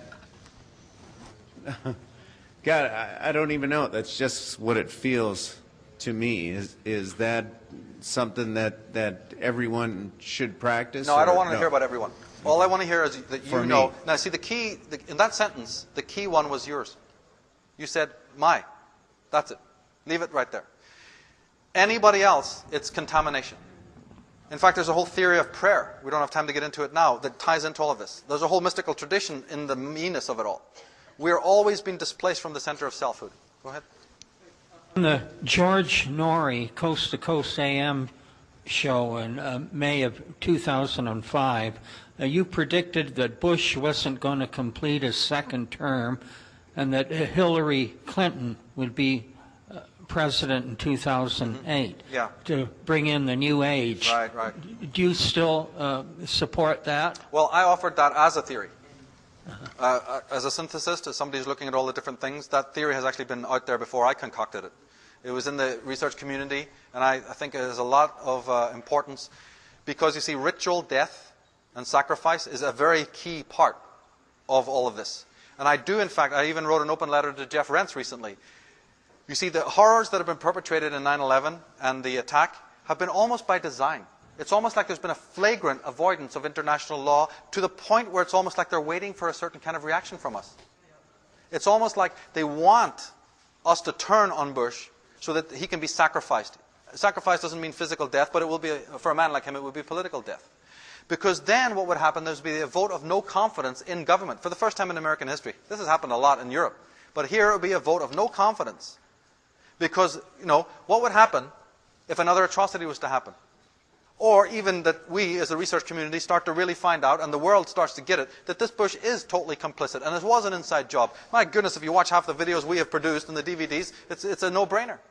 So what happens if that was really meant to happen? What happens if the people who are in charge of this debacle meant that to happen? So that then we don't vote in, the right person, or we vote in a crony like this maniac Hillary, you see? That can happen. Or it could even go further than that, where there's no government. And suddenly we have FEMA, martial law, or some sort of chaotic situation. These are theories we need to look at. Very important to look at the idea of ritual sacrifice and death, ordo out of chaos, which brings in the New World Order. And it's not that they have one, methodology of doing it. They've got 1, 2, 3, 4. They've got 10 backup plans. If one doesn't work, you see, they move to another. If one gets exposed by the research community, they move to another. You can't just fixate on one thing and go, they're going to do this.